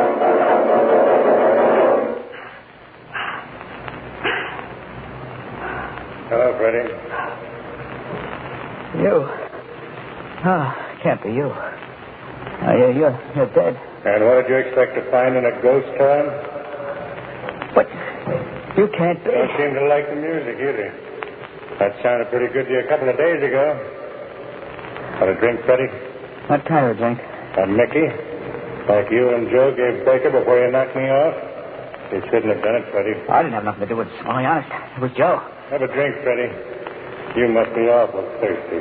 Nah. I know I'm thirsty with that slug in my gut. Now keep away from me, Smalley. So why not let's have one together? A nice double Mickey. I said keep clear of me. You're scared, Freddie, aren't you? You're afraid of the dark and the desert and being here alone with me in a ghost town. Joe? When Joe isn't around, you get scared, kid, don't you? Too bad Joe isn't here to give you a little gumption. Fight me, Freddie. Get me, Freddie, or I'll get you first. No, honest, Smalley, honest. I ain't got nothing against you. We gotta stick together here. It's dark. And don't play with rats. I squash them. Now keep away from me, I tell you. No. Where are you going to run to, Freddie? There ain't no place to hide. Not here.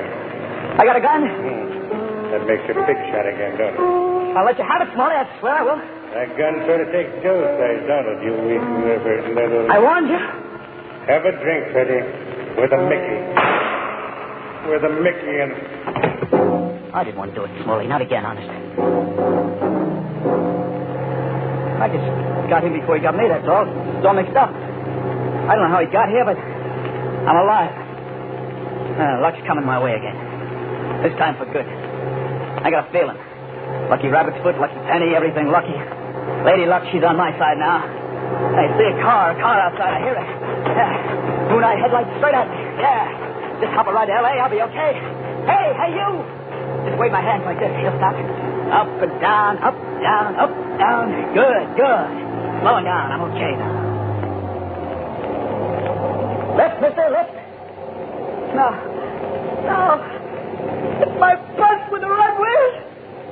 And it's still ain't no driver.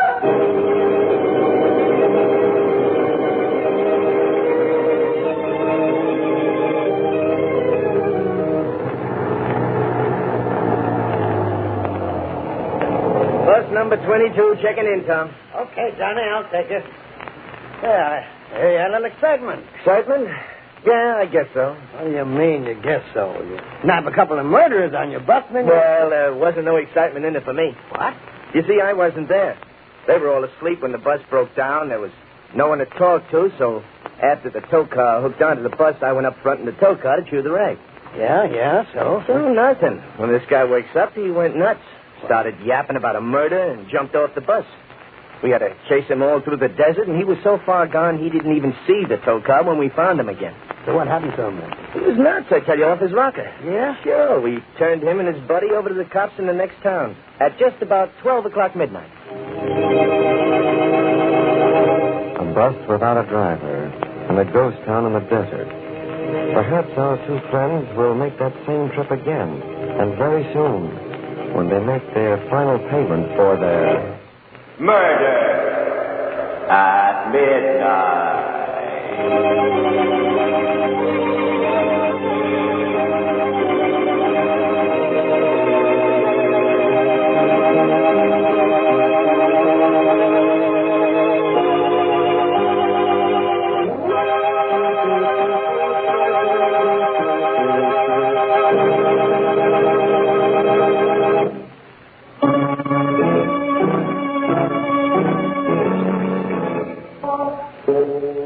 Remember to be with us again when death takes the wheel on a lonely journey and the clocks strike 12 for Murder at midnight. The part of Freddy was played by John Sylvester. With music by Charles Paul, Murder at Midnight was directed by Anton M. Leader.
On the top floor, we finally caught up with her. Crane, please, please.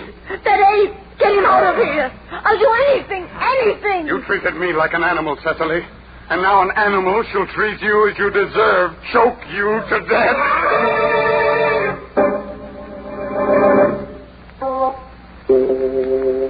midnight, the witching hour when the night is darkest and our fears the strongest, our strength at its lowest ebb. Midnight, when the graves gape open and death strikes. How? You'll learn the answer in just a moment in The Ape Song.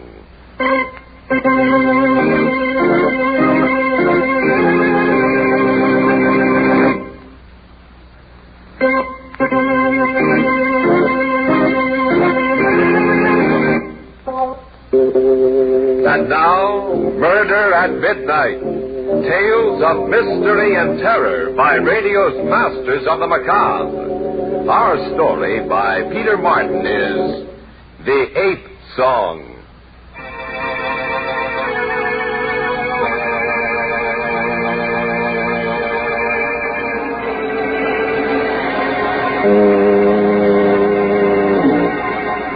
Night and fog shroud a nondescript freighter just in from Africa and now unloading its cargo in New York Harbor.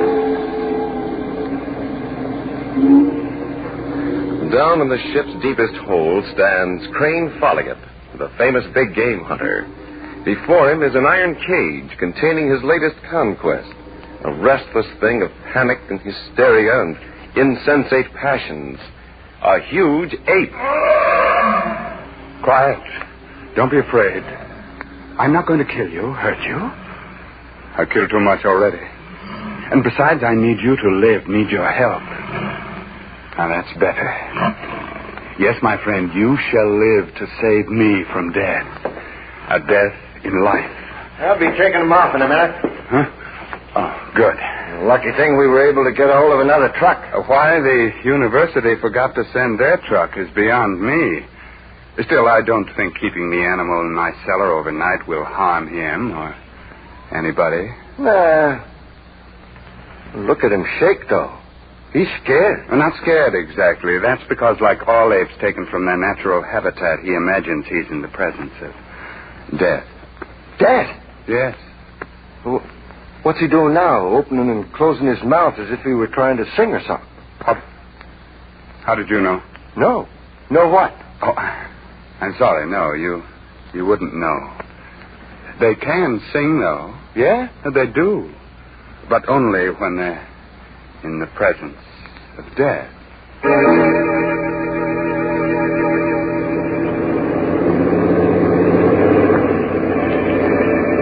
We rode home through the foggy night in the truck, the ape and I. The house was dark when we got there, and I had to give the driver and his helper an extra $20 to take a canvas-covered crate holding the ape around to the back door and into the cellar. Walking up the cellar stairs, I entered the front hall and... Elliot, is that you? Dr. Murchison. Yes, welcome home. What are you doing here? Your wife was just going out when I came here, but she let me in, and I've been waiting for you. Waiting for me? Yes. I was about to go myself when I heard the noise downstairs. Oh, I suppose you want to know where the ape is. Well, he's downstairs in the cellar. I see.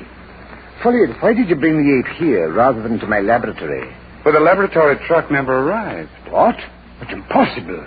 I personally arranged for it to meet you at the pier. Why are you questioning me, Dr. Murchison? You don't really think I want an ape as a house guest, do you? The only thing I was interested in was to get the ape to a safe place until morning. Then I was going to call you. I see. Can't you wait to start cutting him up, whatever you intend to do with him? Do you want to take him with you now? Oh, you know that's impossible, Folliot. And you know we don't intend to cut him up. Well, I'm sorry, Doctor, but the strain taking care of him, you know what delicate animals they are. Won't you come into my study and we can talk? Thanks, Folliot, but now that I know he's safe, I must be running along. As you wish. When will you send the truck around, take him to the laboratory? Oh, around noon, I should say. Good. Get some sleep, man. You look terribly tired. Yes, good, peaceful sleep at last. Hello, someone's at the door. Yes, I imagine it's my wife. Oh, Crane. Hello, Cecily. You're back. Yes. Why? Why? That's a strange question. You know Dr. Murchison, don't you? Yes. I was just about to leave, Mrs. Folliot. You must excuse my wife, Doctor. She's so pleased at seeing me that she's forgotten her manners. I understand. Well, I'll be in touch with you. Brian? Good night, Mrs. Folliot. Good night. Crane, you promised you'd stay away until November. Yes, I know I did. But the thought of you all alone in this big house doing nothing but waiting for me to return to your welcoming arms. What else could I do but rush home as quickly as I could, my dear? Don't be sarcastic, Crane. On the contrary, my dear. I'm not being half as sarcastic as I'd like to be. Excuse me, I'm going to bed. But don't you care for me just a little, Cecily? Just enough to kiss me goodnight? Let me pass. I've never asked very much of you, you know. No more than the friendly pat on the head you give to your dog. I said let me pass. Yes, Cecily. But first, there's something I must tell you. How tired I am of being a hunter, of killing wild animals instead of enjoying the happiness of my home with you. You seem to enjoy your hunting trips well enough. You're always going on them and bragging about them to everybody. Now, let me pass, Crane. Please believe me, Cecily, hunting is only a substitute. A very unsatisfactory substitute for the love I hope to receive from you. I never do. I thought we'd settled all that. Yes, but I never dreamed you'd treat me like some loathsome animal you couldn't bear near you, as though I wasn't a man, but an ape. When are you leaving on your next trip? When? Yes. Because until you do, I'm going away. If you hate me so much, my dear, why don't you go to Reno and get divorced? You know my family doesn't approve of divorce. Of course they don't. Especially when it's a matter of losing the Folliot millions along with a husband. How can you be so disgusting? Something terrible has happened to me, Cecily. Something which forbids me ever to go hunting again. Don't make silly excuses. You know you love to hunt. Not anymore, Cecily. Something has happened that makes me terrified ever to hunt again. What on earth are you talking about? I really can't explain it, my dear. But on this last trip, every time I killed a wild animal, I imagined I was killing you. I watched her run up the stairs in terror. I heard the slam of her bedroom door. Stood there at the foot of the stairs for a moment, dazed, yet more certain than ever of what I had to do. And then, quite unexpectedly, I felt the wet sting of tears on my cheeks. Yes, there were tears, but no sound. I thought of the ape in the hold of the ship, silently opening and closing his mouth. Some outside force seemed to be guiding me now, as though I was a mechanically controlled robot.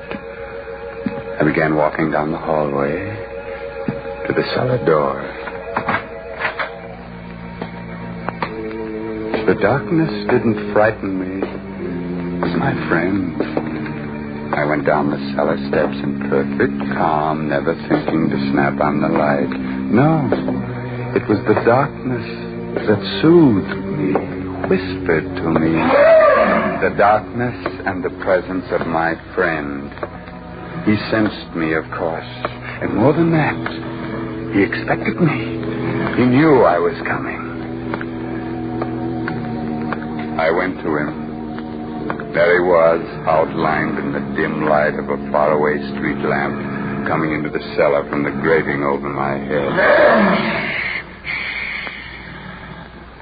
Yes, my friend. You want to be free, don't you? Yes, and why not be free?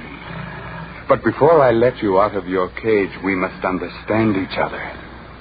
There is a price you must pay for your freedom. Am I really being so unreasonable? Listen, you shall do what I command you to do with an ecstasy of satisfaction. Do you hear?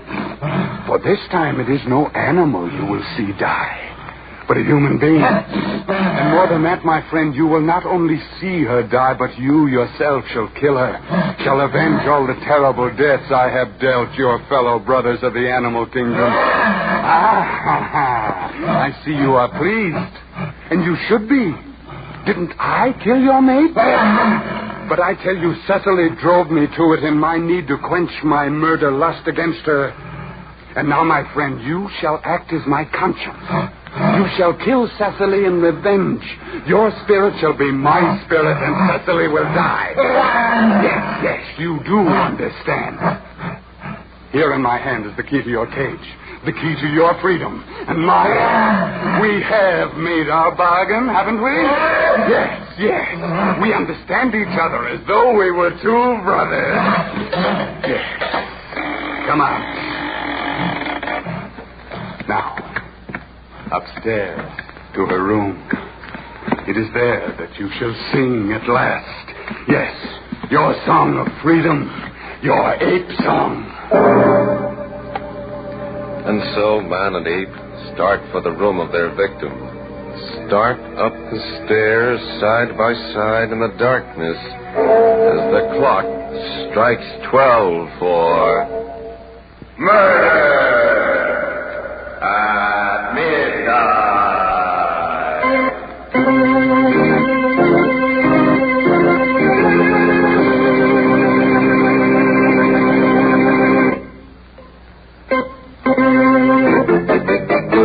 And now back to Murder at Midnight and the Ape Song. Crane Folliot and his ape continue up the steps to Cecily's room. We went up the cellar stairs together.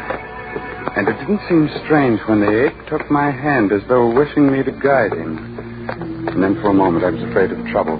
The ape became fascinated with the heavy carpeting in the hallway, patting it with his hand as an infant plays with sand. But finally I got him to stand up and come with me. We made hardly any sound as we climbed the main staircase leading to her room. Who is it? What is it, my dear? What's the matter? Oh, something in the room. I hear it. I see its outside. But that's fantastic, my dear. There it is. Crane, what are you doing to me? I see nothing. I hear nothing. Crane, let go of my arm. In a moment, but won't you kiss me, please? You're going to kill me. Oh, no, not I. Come, aren't you going to kiss me just once, as you used to in the old days? All right. Yes, anything. But let me go. Good. Now, let me hold you in my arms. Oh, Cecily, I need you so. Why have I lost you? Why did you forsake me, Cecily? No! Cecily, come back. Don't run. You can't get away. Very well, if that's the way you want it. It was quite a chase. I followed them as they ran through the house from room to room, floor to floor.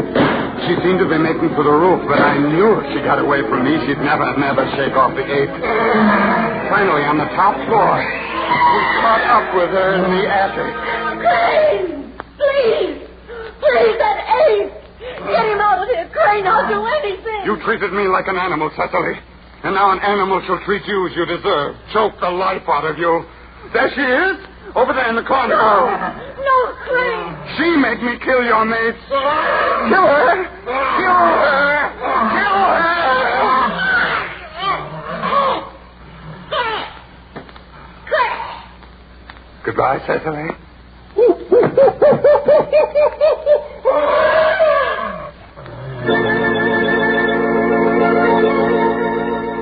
I felt wonderful. I stood over her body and thought I could smell the sea and hear the pounding of the clean waves. And I felt sleepy again. Really sleepy again. I knew I could sleep now. I don't know how long I stood there or how long the doorbell was ringing until I remembered that it wasn't I that had killed her, but the ape. I was safe. Why not go downstairs and open the door?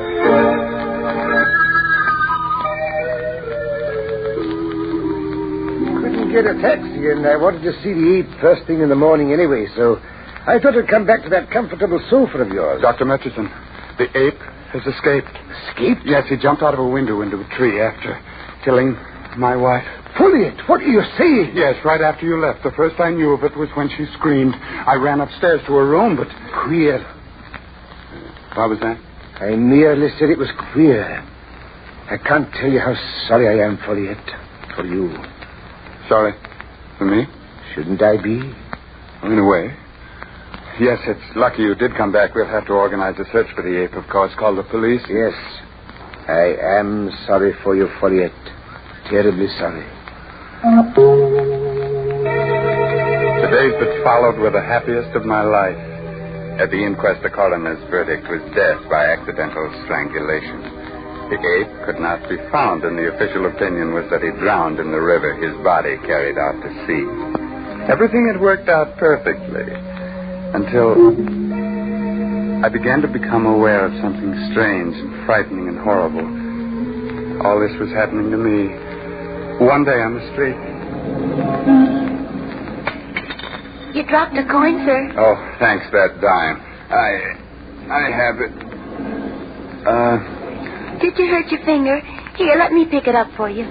Thank you. My thumb. Somehow I can't seem to bring it across. My thumb was no longer opposable. I couldn't bring it across my fingers. I never realized what it could mean until a few days later at a ball game. Your scorecard at the game. Can't tell nothing without a scorecard, mister. Never mind.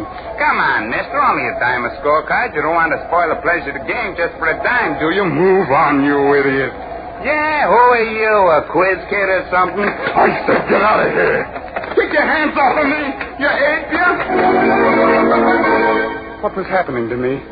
I could hardly force myself to think about it, but I had to. Especially after what happened at my club. I say there, Folliot, old man.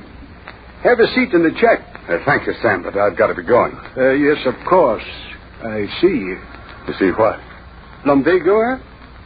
Can't straighten up your back. Going to a doctor, eh? You think it would help, do you? I don't know. But you certainly can't spend the rest of your life bending over like that with your hands hanging halfway to your knees. half hour later, I was in Murchison's office. Now, you must take it easy, Folliot. We all have our off days, you know. You've got to help me, Dr. Murchison. You don't know what I'm going through. I wonder. You do look rather... I can't stand wearing shoes anymore. They torture me. And I can't straighten my back out. Have you ever had rheumatism? Any severe back injury? Rheumatism? You sit there talking like that when I've caught myself making sounds like an ape? Don't you realize what's happening? That's what I'm becoming, an ape. You're a psychiatrist, aren't you? Well, do something. You've got to do something. Quit your whimpering and listen. I can help you, but only if you cooperate. I'll do anything. Admit you arranged for your wife's murder. What? With the ape's help. Everything points to it, Folliot. Bringing the ape to your house, your strange behavior before and after I left. And now the transference. I don't know what you're talking about. It's quite simple. Arranging for the ape to strangle your wife put you legally in the clear. But you can't strangle your guilt. You can only suppress it. And unconsciously in your guilt, you have taken on the actual characteristics of the ape. If you say that again, I'll kill you. Killing me would only prove your guilt twice over. Be sensible, Folliot. Trust me. I've taken extensive note on your case. You've taken note? Yes, because I knew that some sort of reaction would set in. Folliot, no. Keep away from me. No. You're going to turn me over to the police. You're against me, too. Everyone's against me, trying to hunt me down, but you won't get me. You won't.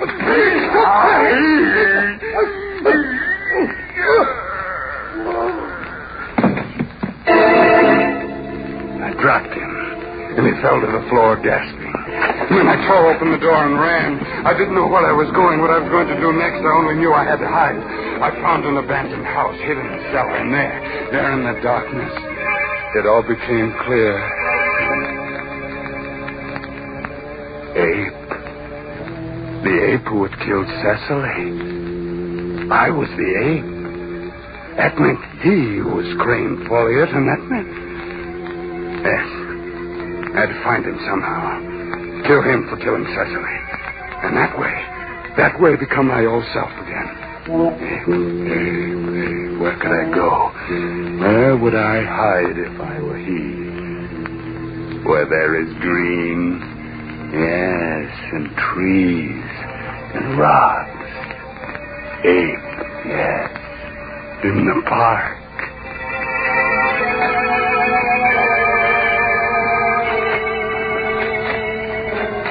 Night in the park, I threw off my shoes, walked barefoot, concealed in the night as I hunted my mortal enemy. Piece by piece, I discarded my clothes, my jacket, my shirts, my trousers, walking like the animal I had become. My eyes were sharper than they'd ever been. I could see even in the darkness. And then, as the moon started to go down, I climbed a ridge. There were cages, stone houses, a zoo. And then I heard something that made the hair prickle on the back of my neck. My fingers itched and my body shook as I heard the sound that told me I had found my enemy, the ape. I jumped down toward the sounds, my lips puffing in and out with my heavy breathing, my head pounding like a trip hammer, my entire body aflame with the hot blood of murder. I ran to where the sound came from, and there was a locked steel door. The ape was snarling, daring me to come near him. I ran around to the other side, wrenched a fire axe from the wall, and came back to the door. I smashed at the lock with the sharp edge of the axe, opened the door, and leaped into the cage. He reared at me with his hind legs, and I sprang at his throat. Hold him, Moss. Jake, get your gun quick. There's a man in there. Hurry up now. Die for killing Cecily. And die in me, too. Let me be Folliot. Folliot, do you hear? Watch out. The cage is open. Dead. It's dead. And I free.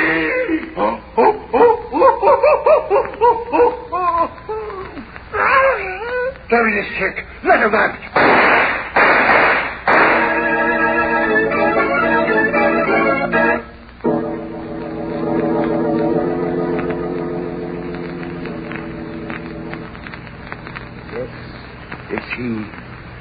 I pronounce him dead.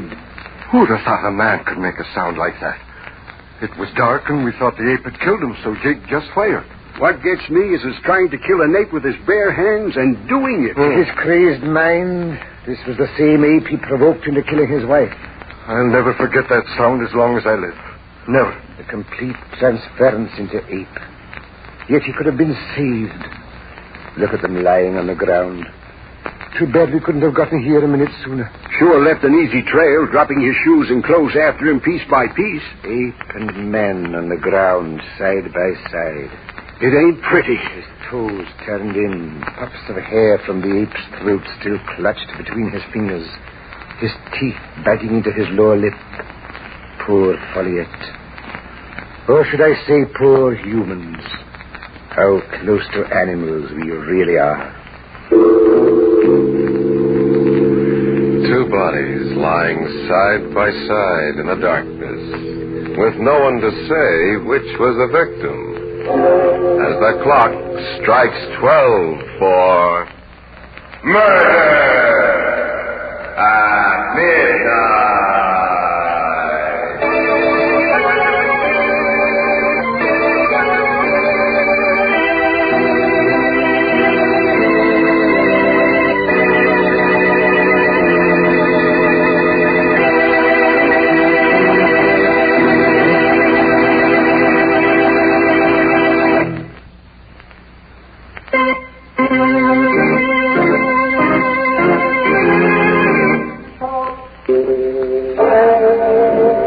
Remember to be with us again when death pads through the night with glowing eyes and the clocks strike 12 for murder at midnight.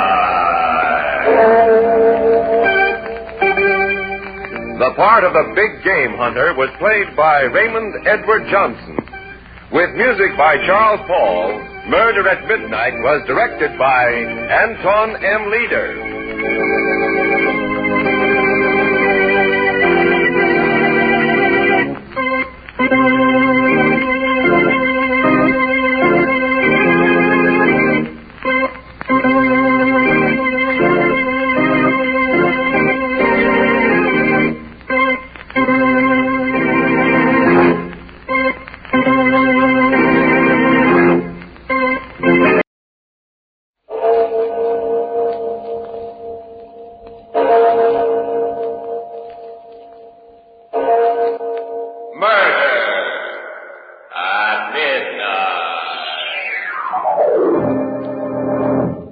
Too sure about that, Wentworth. What do you mean?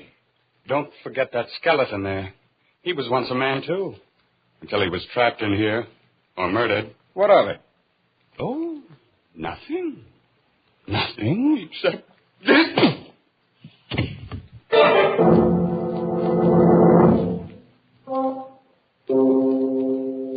Midnight. The witching hour when the night is darkest. Our fears the strongest. And our strength at its lowest ebb. Midnight, when the graves gape open and death strikes. How? You'll learn the answer in just a minute in The Line is Dead.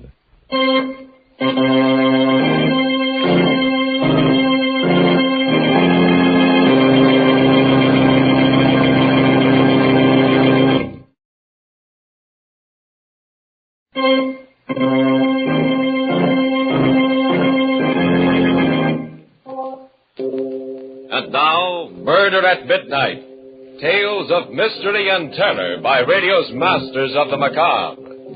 Our story by Faith Blau is The Line is Dead.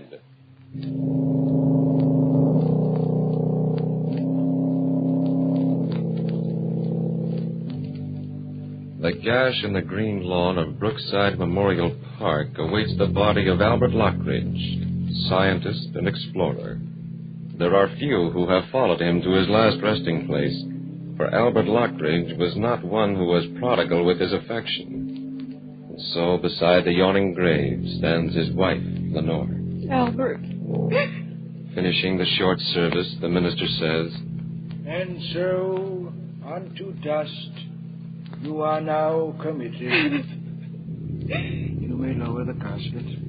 Strong hands grasp the straps attached to the coffin. The pulleys sing their discordant dirge. A strange melody, heard over the soft weeping of Lenore Lockridge. Suddenly... Listen, knocking. Knocking in the coffin. Albert! Albert, we hear you. We know you're alive. Raise the casket. Raise the casket. Yes, sir.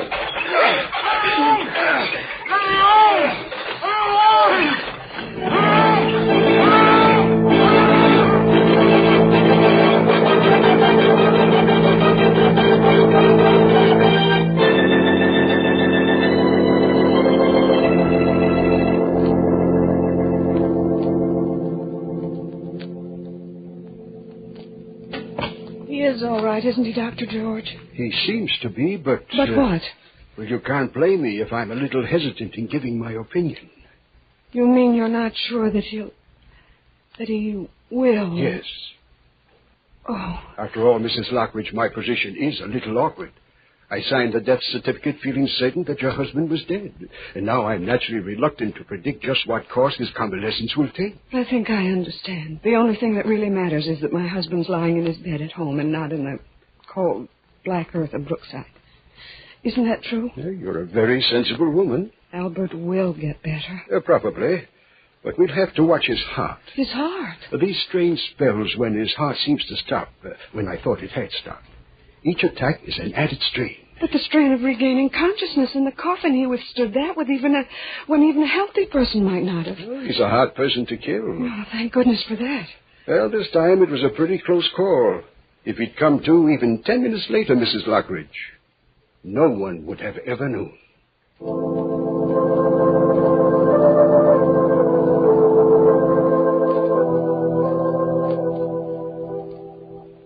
Albert.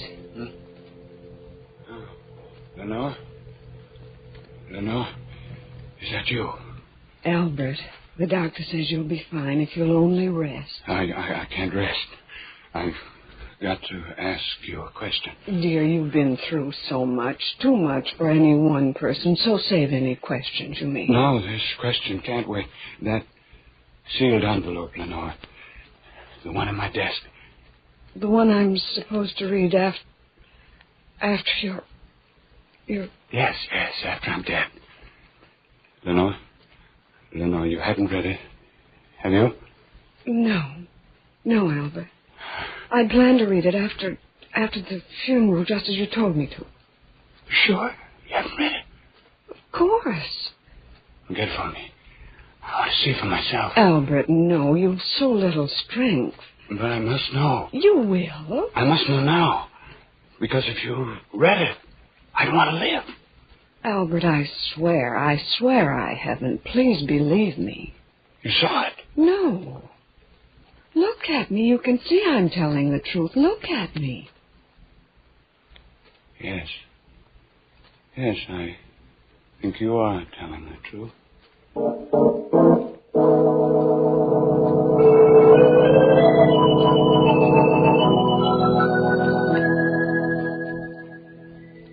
Mr. Lockridge, another few days, and we'll have you out of that wheelchair. Sometimes I wonder why you go to all this trouble with me, Doctor. It's my job. Yes, but there's so many people who really enjoy life and yet die.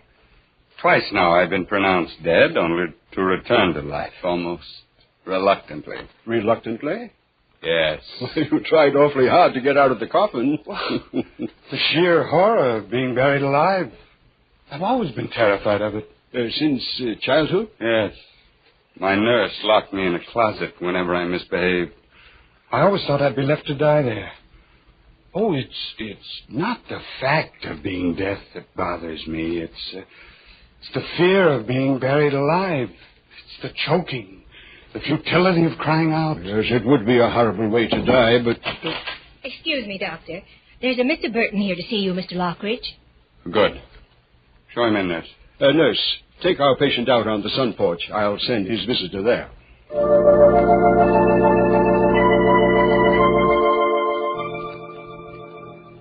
Mr. Lockridge? Sit down, Mr. Burton. Thank you. Nurse, if you don't mind. Not at all. If you need me, just call.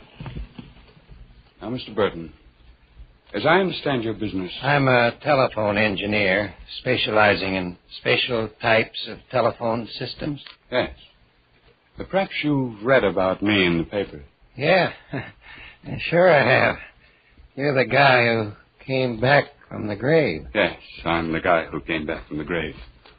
And it strikes me, Mr. Burton, that an occasion might again arise when I might want to do the same thing. That's why I called you. Come again?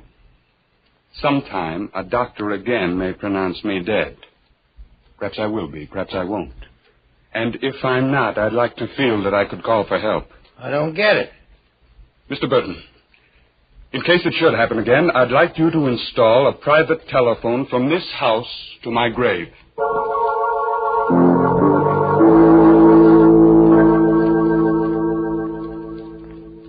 You must promise to keep the phone installed and in working condition for a year after I'm buried. A year? Darling, that doesn't make any sense. With a stop-and-go heart of mine doesn't make any sense either. But, Albert, a year? The first time my heart stopped for 6 hours. The next time, nearly 2 days. Who can tell? Well, a week, a month, perhaps. I think I'm asking very little. Well, then think of me, darling. Think of waiting day in and day out for the ring of that telephone. Think of the jumping at every stray bell, at every noise.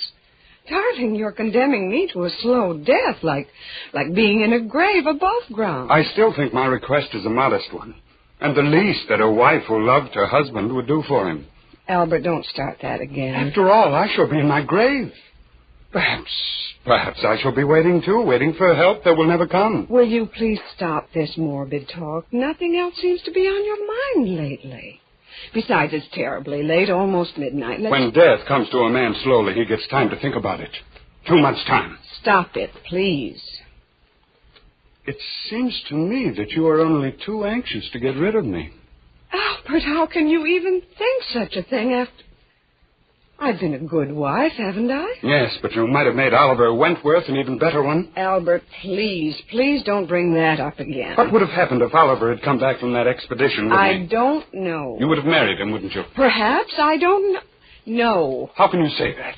You were engaged to him, weren't you? An engagement doesn't always mean marriage. You did intend to marry him, didn't you? Of course I did. What of it? You know I intended to. And you only changed your mind because he was killed. That's why you turned towards me. Well... I was nothing in your life. You were very sweet to me, Albert, then. I could see that you loved me in your peculiar way. I appreciated everything you did for me. Appreciate? Oh, Albert, why dig looking for a sore spot? It's not fair to me or to you. I was nothing in your life, was I? As long as Oliver was alive. What are you trying to prove? All the time we've spent together, I've played second fiddle to Oliver Wentworth. Look, Albert Lockridge, when we married, I said I'd put all thoughts of Oliver out of my mind. Well, I've done it. At least... At least? At least what? You mean you've tried, but you couldn't. Oh. I knew it. You've never loved me. He's always been in your heart. What are you talking about? You just said it. If I had died, you would never have given me another thought. But all the time, here, in my own house, he's been living his own memory, haunting you, haunting us. I can't go on like this. It just can't go on. I've struggled with him long enough. He's got to go. No matter what I have to do to crush his memory, I've got to kill it. I've got... Albert. Lenore? What is it? Lenore, help me. To the chair, my heart. I've got you. Now, slowly. No, Slowly? I don't think I can make it. Of course you can. Of course you can. You've got to. No, but I can't.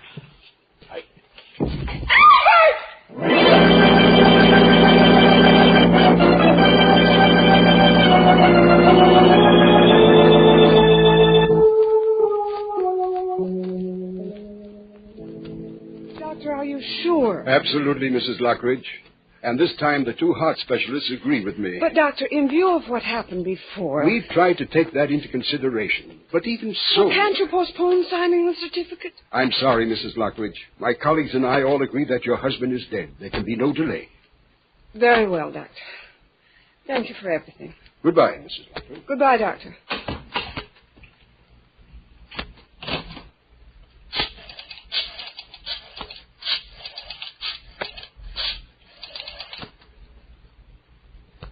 Hello?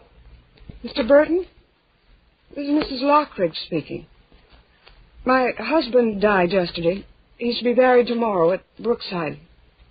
Will you please be there as he desired to install a telephone in his grave? A man who was afraid, not of death, but of being buried alive.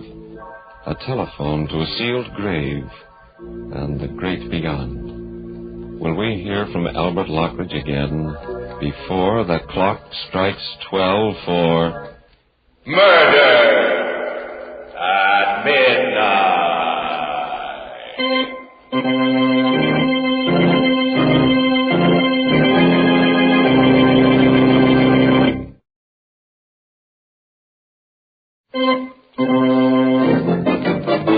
And now, back to Murder at Midnight and The Line is Dead.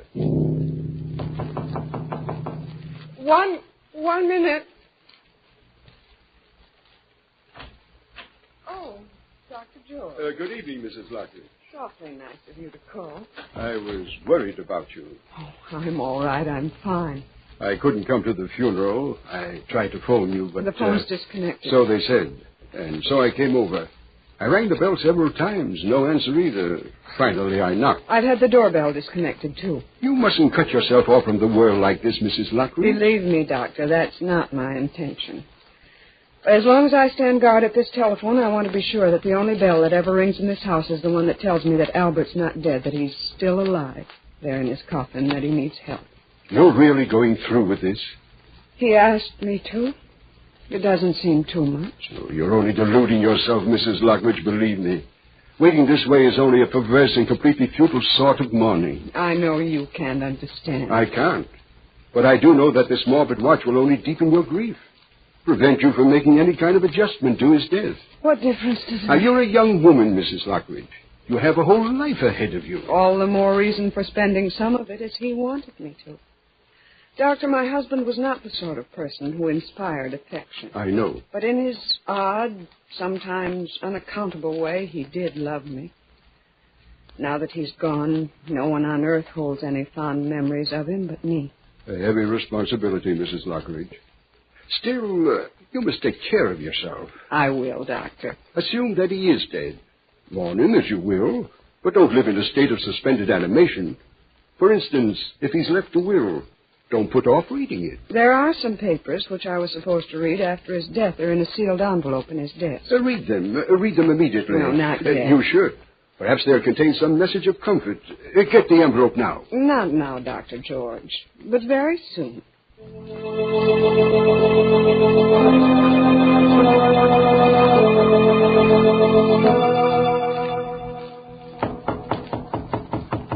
Just a moment.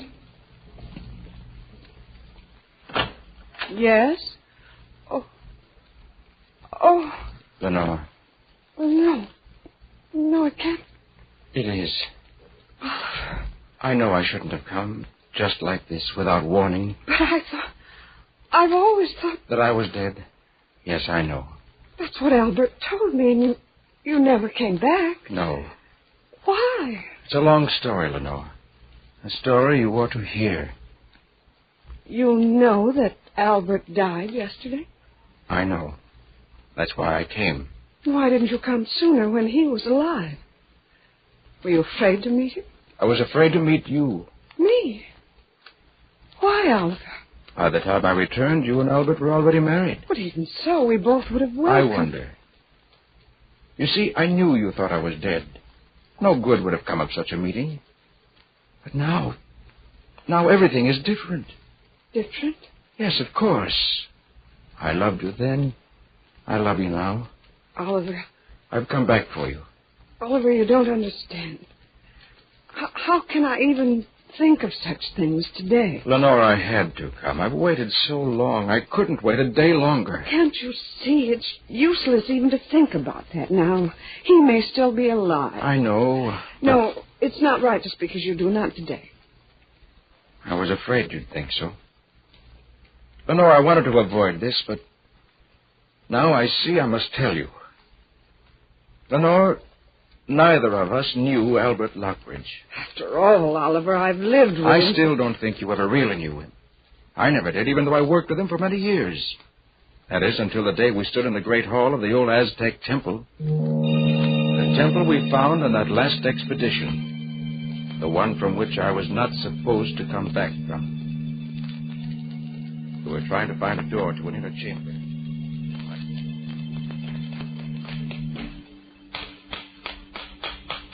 There must be an opening here somewhere, Wentworth. In every Aztec temple ever found, there was always a room near the altar used to keep ceremonial objects. I know. Now, wait a minute. Sounds like a little hollow here. Now, what about that slab on the floor? What about it? I think that it might... Certainly sounds different. If I were an Aztec priest and I stepped on it like this... Wentworth, the door! We found the door! Solid stone. And still working after all these centuries. Let's take a look inside. You got the flashlight? Yes, take the hammer. Right. Uh-oh. It's not very pretty. It is a human skeleton, isn't it? Yes. Probably trapped in here and left to die. Ugly death. Look, Lockridge. Those dishes. Swing the flashlight over. Gold. Solid gold. There are more over here. Look, stacks of them. Fortune. We found the treasure. Now, wait a minute, Lockridge. Let's get this straight. In the first place, I don't think we'd be let out of the country with these gold plates. Oh, but we can melt them down and smuggle them out. Melt them down? Well, these things are priceless. Besides, the university sent us here. If the gold belongs to anyone, it's theirs. No one ever has to know. Oh, yes, they do, because I'll tell them. Huh? It's all very well for you to play the heroic fool. You've everything you want. What the devil do you mean? You know perfectly well. You've got all the money you need. Besides, you have Lenore. What's she got to do with it? You do have Lenore, haven't you? You act as if I took her from you. You were afraid of me. Oh, Lockridge, don't be an idiot. Lenore would no more look at you than... Oh, wouldn't she? She'd marry me if you weren't in the way. I know it. Oh, you fool. She's just being friendly to you because I asked her. We'll see. If you weren't around... But I am around. And as far as the gold plates are concerned... I said we'll see. After all, that skeleton there, he was once a man, too. Until he was trapped in here. What of it? Oh, nothing. Nothing. Nothing except... When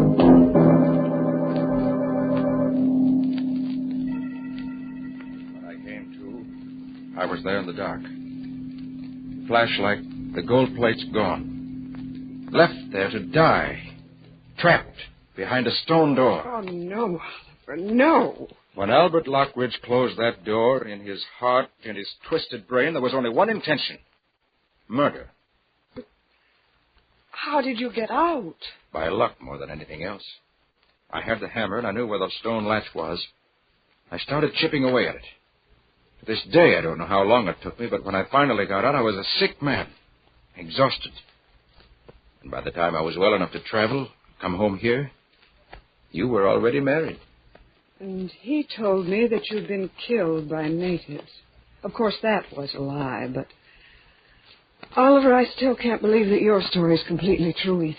But why? A man who's been the victim of an attempted murder would see that the murderer was punished. You didn't even try to. Well, Lenore, how could I? He was your husband. Well, why should that? Could I brand you as the wife of a murderer?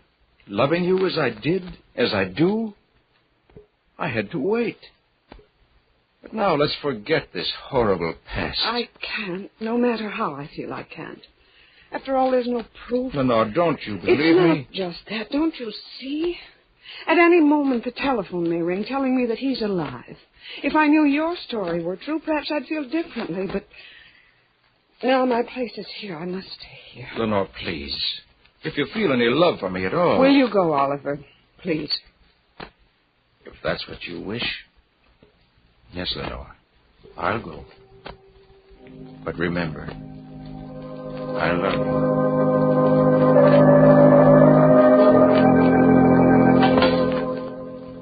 I don't know why it should matter now, but I still hope you told the truth, Oliver, for then. The papers in the sealed envelope. I promised Dr. George I'd read them.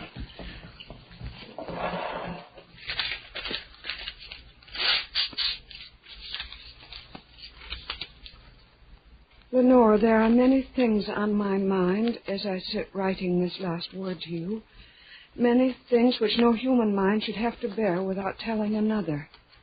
As I look over my life, I know now it has been an empty mountain. I've never had a straightforward human emotion and acted on it.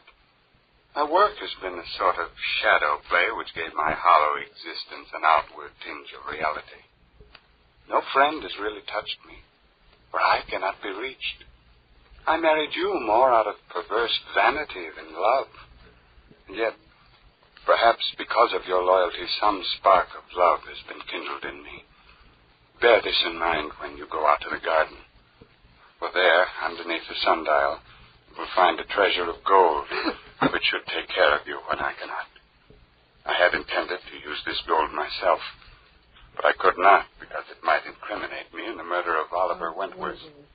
People might ask questions, but the murder of Oliver Wentworth. Then his story was true. Oliver! Oh, Oliver! Gone. Well, he can't have gone far, and if I hurry... Oliver!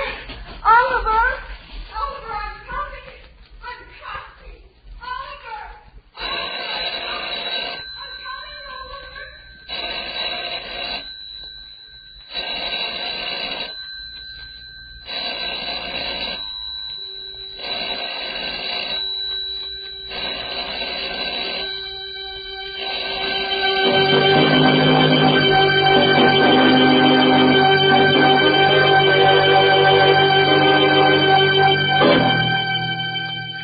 Telephone ringing in an empty house.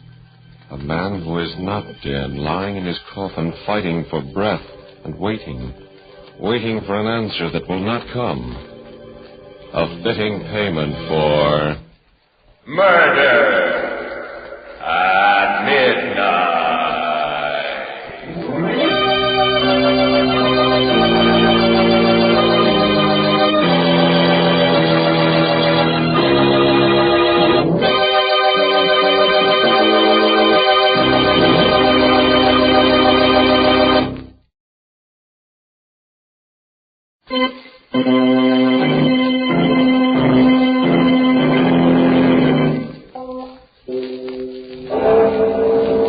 Remember to be with us again when death stands waiting in a newly dug grave and the clocks strike 12 for murder at midnight.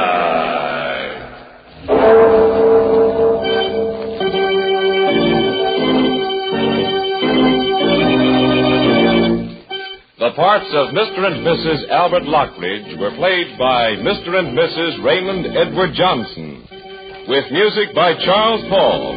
Murder at Midnight was directed by Anton M. Leader.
lying, Donna.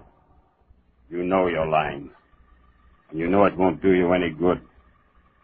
Because this time I'm going to pass judgment. Myself. 15 years. I've been thinking about this. Dreaming about it.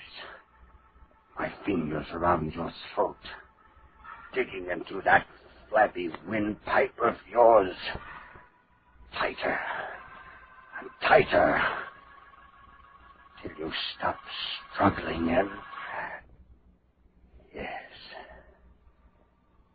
And now I've got a nice grave all ready and waiting for you. Right next to your friend. Murder at midnight. 3 graves yawning on a lonely, fog-bound island, waiting. For whom? You'll learn the answer in just a moment in tonight's story, The Island of the Dead. And now our story, The Island of the Dead, an original radio play by one of radio's best-known mystery writers, Robert Newman. The story of a dead man who came back.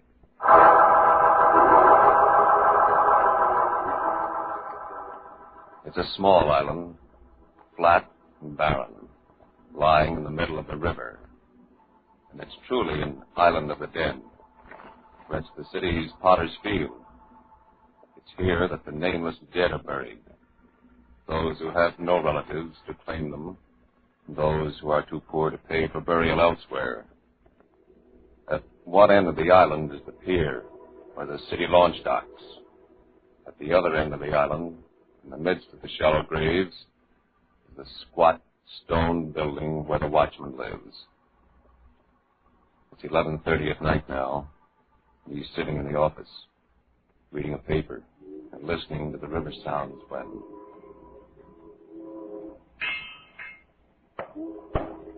Who's there? Who's that? I said, who's there? Who the devil are you? What do you want? I think that this is where I'm supposed to come. What do you mean? Hey, wait a minute. Are you the new relief man? My name is Simon. I'm Halliday. From now on, lay off that stuff, will you? This place is bad enough without you spooking around, not answering when someone talks to you. Bad? The crying bells, you know what the job is, don't you? Receiving the stiffs that they send out, keeping the records and digging the graves. You'd be all alone, except for Joe, the guy that runs the launch up at the other end of the island. He only comes out when he has to. Yes, I know. Well, I'll go change my shirt and blow. I didn't think they're going to be able to get a relief man until next week. I'm sure glad you got out here tonight. This place was really starting to get me down. Well, I'll be out in a couple of minutes.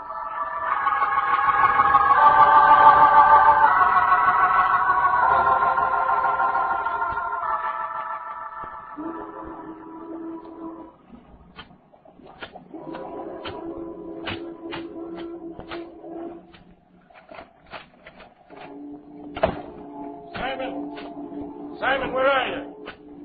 Over here. I didn't know where the places you'd gone, Simon. What in front are you doing? Digging. Digging some graves. Yeah, I see that. 3 of them. What for? Because they'll be needed before the night is over. Huh? You mean they called up and told you to get them ready? It's funny. I didn't hear the phone. No. No one phoned. Well, then why are you doing it? I told you. I think they'll be needed. You think? Look, I'm going right now. I'll be back tomorrow night. Unless I decide not to come back at all.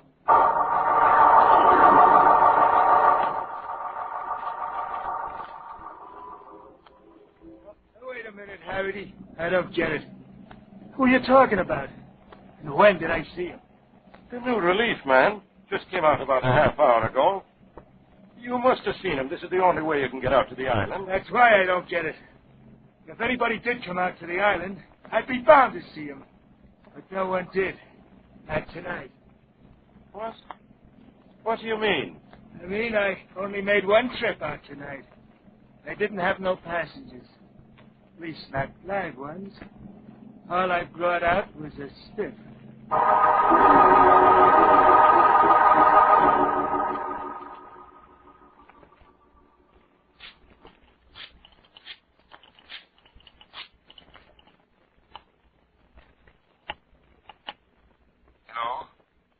Marsh? Yes, speaking.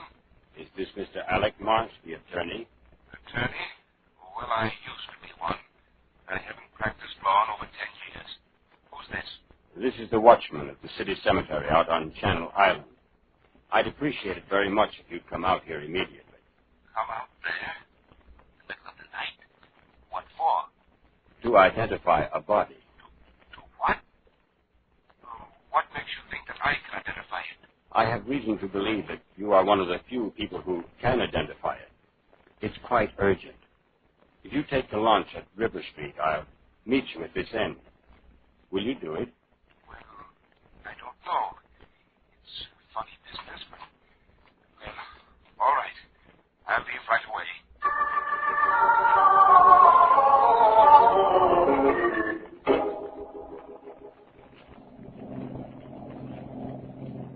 Is it much further to the island? Nope. You can't see it because of the fog, but it's just right ahead there. Is this something new? Getting people to go out to the island to identify bodies? Don't they usually do it down at the morgue? Yeah, mostly, but once in a while I get some dope after the body's been shipped out to the island. Oh. Well, I don't like it, any part of it. Getting a man out in the middle of the night. This trip, especially with a river like this, not being able to see anything. Just the whistles and the foghorns. And then landing there on the island where... Oh, for 2 cents, I'd go right back with you. Not go ashore at all.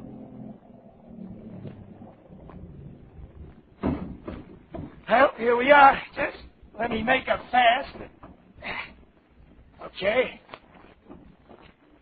Well, we getting off? I don't know. I'll tell you what. The man that phoned said he'd meet me. I'll go up to the end of the dock. If he's not there, I'll come back. Okay.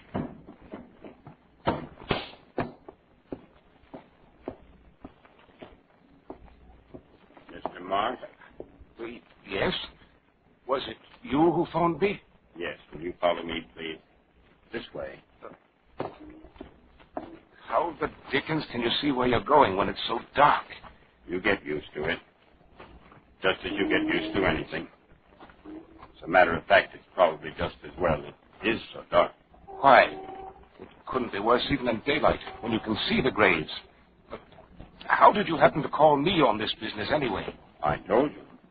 Because you're one of the very few people who can be of any help. Weren't you the attorney for the defense in the Sloan case? Sloan? Sloan? I can't remember. Simon Sloan. Yes. I'm not sure. If I was, it was a long time ago. More than 15 years. But you should remember. Yes, I think I was. He was convicted on a charge of murder in the 2nd degree and got 20 years.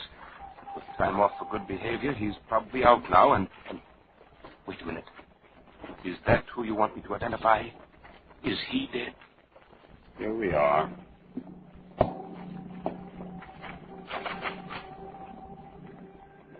Watch the step going in.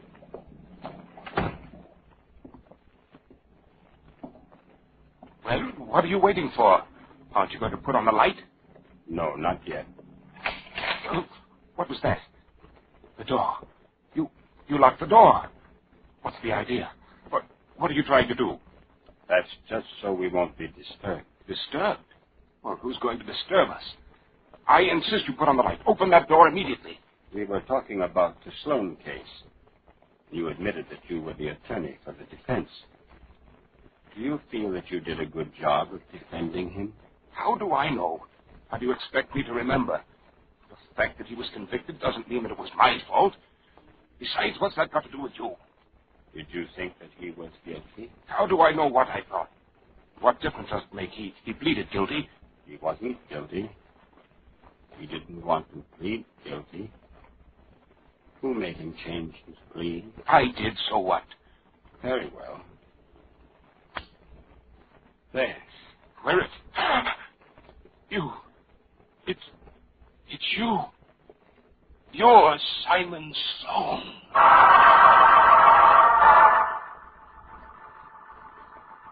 A dead man on the island of the dead.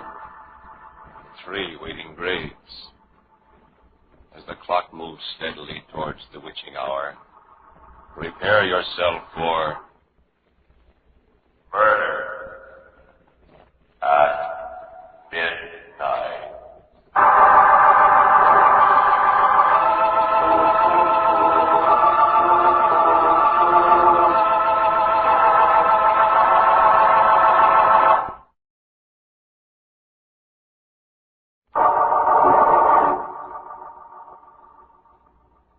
Now, to go on with the story of the Island of the Dead.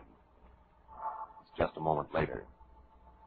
There is silence in the small, bare room as Marsh stares at the strange figure that stands opposite him. And slowly, his face pale and drawn, sinks into a chair. You shouldn't have done this to me. I told you I'm not well. I've got a bad heart. Why did you do what you did to me? Why did you make me change my plea to guilty? I had to. Why? Because Donna, the district attorney, made me. He wanted the conviction to build up his record. And he had something on me. An attempted bribery in another case. What are you going to do to me? I've got to get away from here. I'm a sick man, I tell you. I'm not going to do anything to you. You can go now, if you can. There. The door's open. Why are you looking at me like that? You think I can't make it, don't you? And that's why you're letting me go. Well, I'll show you. I just have to take it easy and...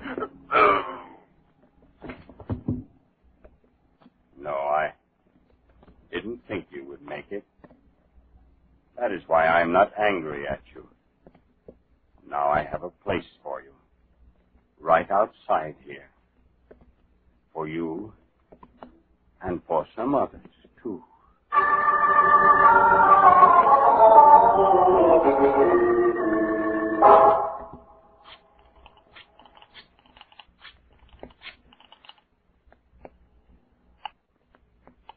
Hello? Mr. Donner? Yes, who's this? This is the watchman at the city cemetery out on Channel Island. We have a body out here that we'd very much like you to look at. A body? What for? We think that possibly you may be able to identify it. And what makes you think that?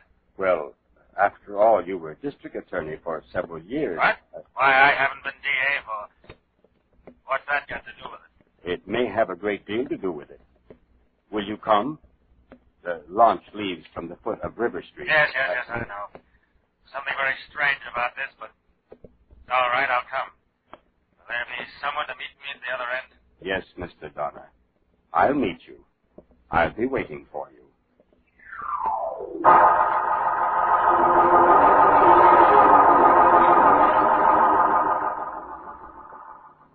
Is it usual to have someone try and identify a body when it's already in the grave? Well, no, it's very unusual. But this was a rather special case.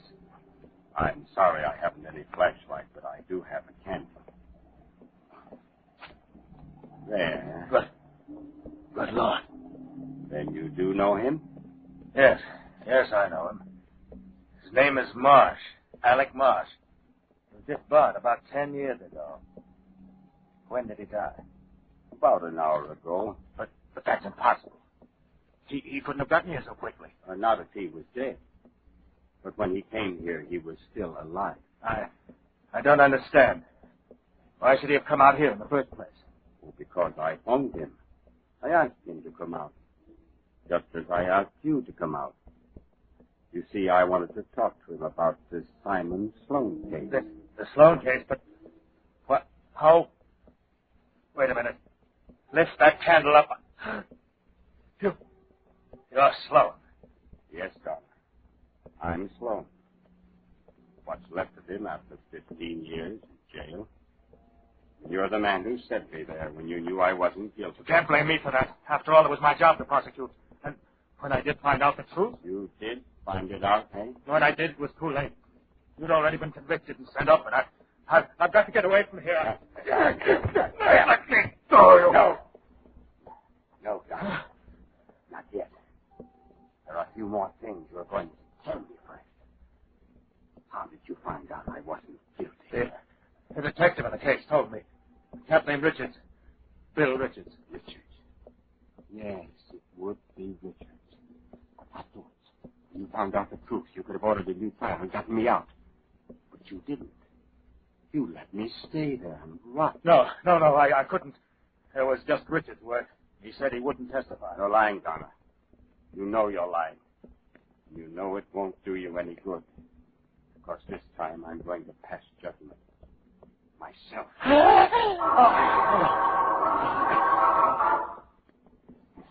years. I've been thinking about this. Dreaming about it. My fingers around your throat.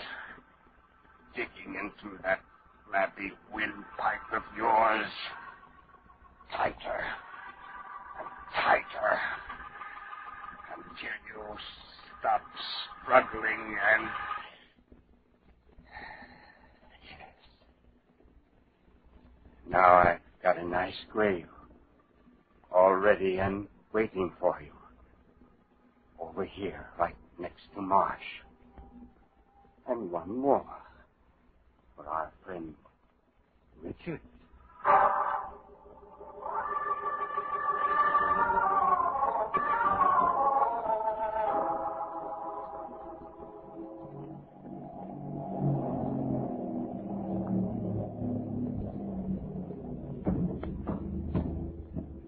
Shall we get out? Yes. Now, you wait right here for us, Joe. I'll see it as it's you, Hardy, I will. You sure have had my belly full. What a night. Well, look who's talking.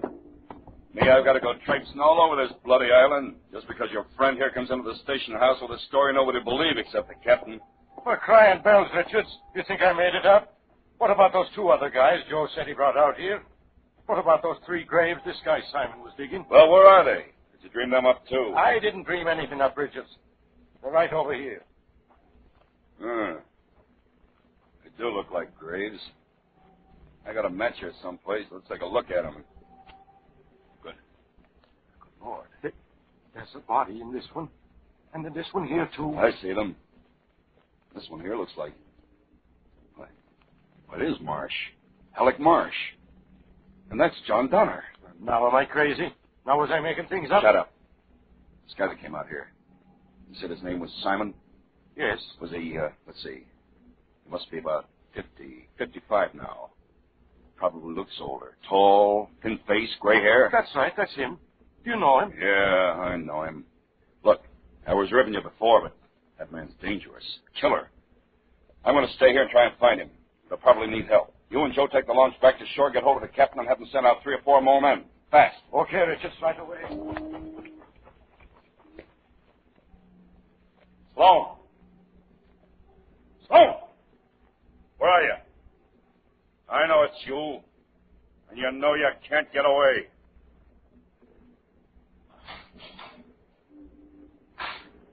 That building. Went in there, huh? Wonder if he's got a gun. Yeah, so see.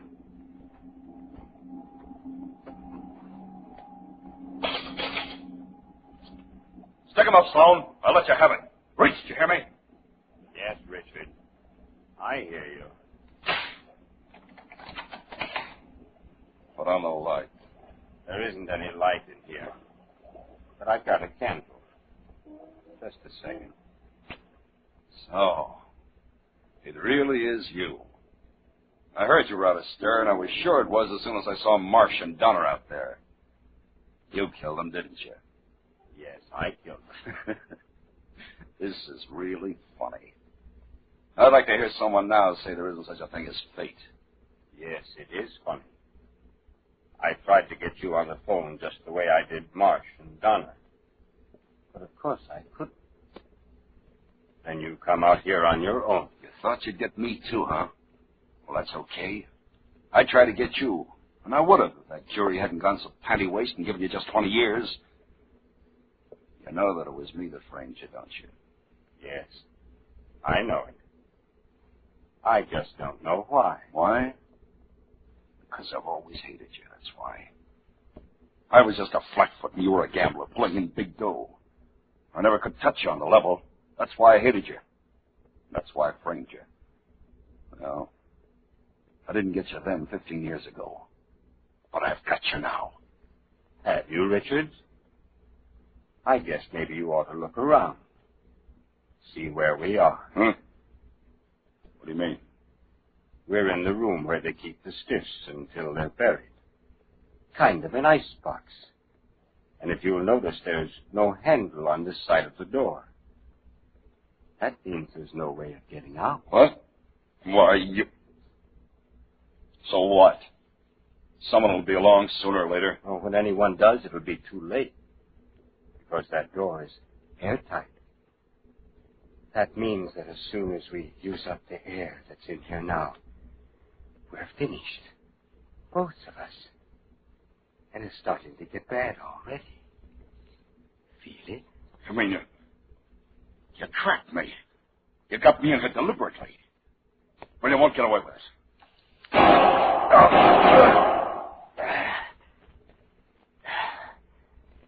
No good, Richards.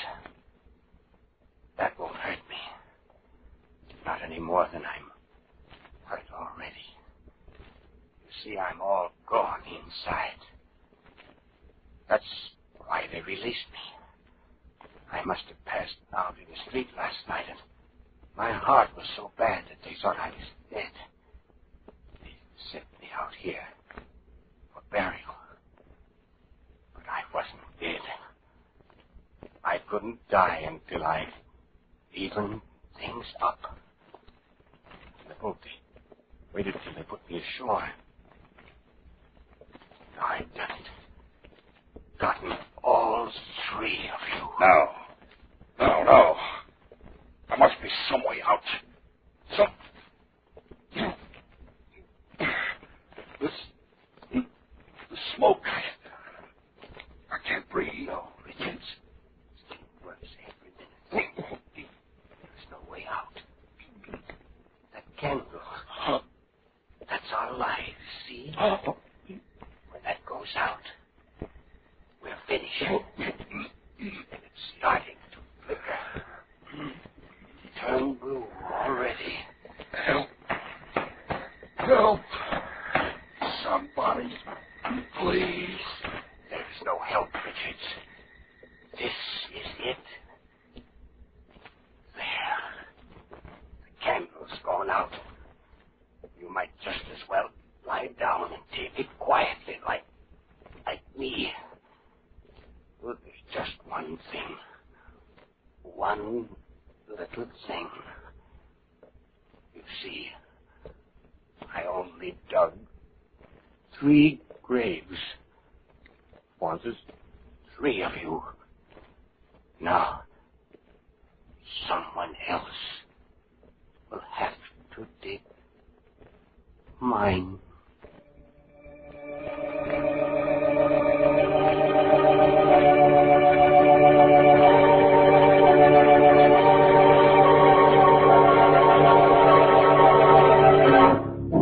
And so, as 2 gasping bodies drop to the floor, the mission of Simon Sloan is completed.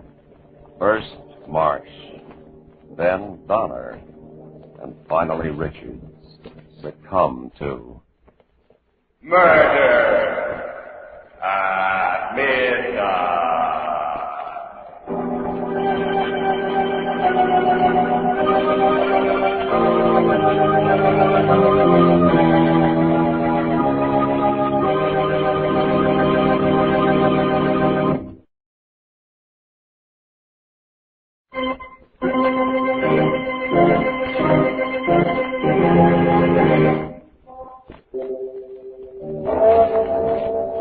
Remember to be with us again when death stalks the wicked, as the clocks strike 12 for murder at midnight.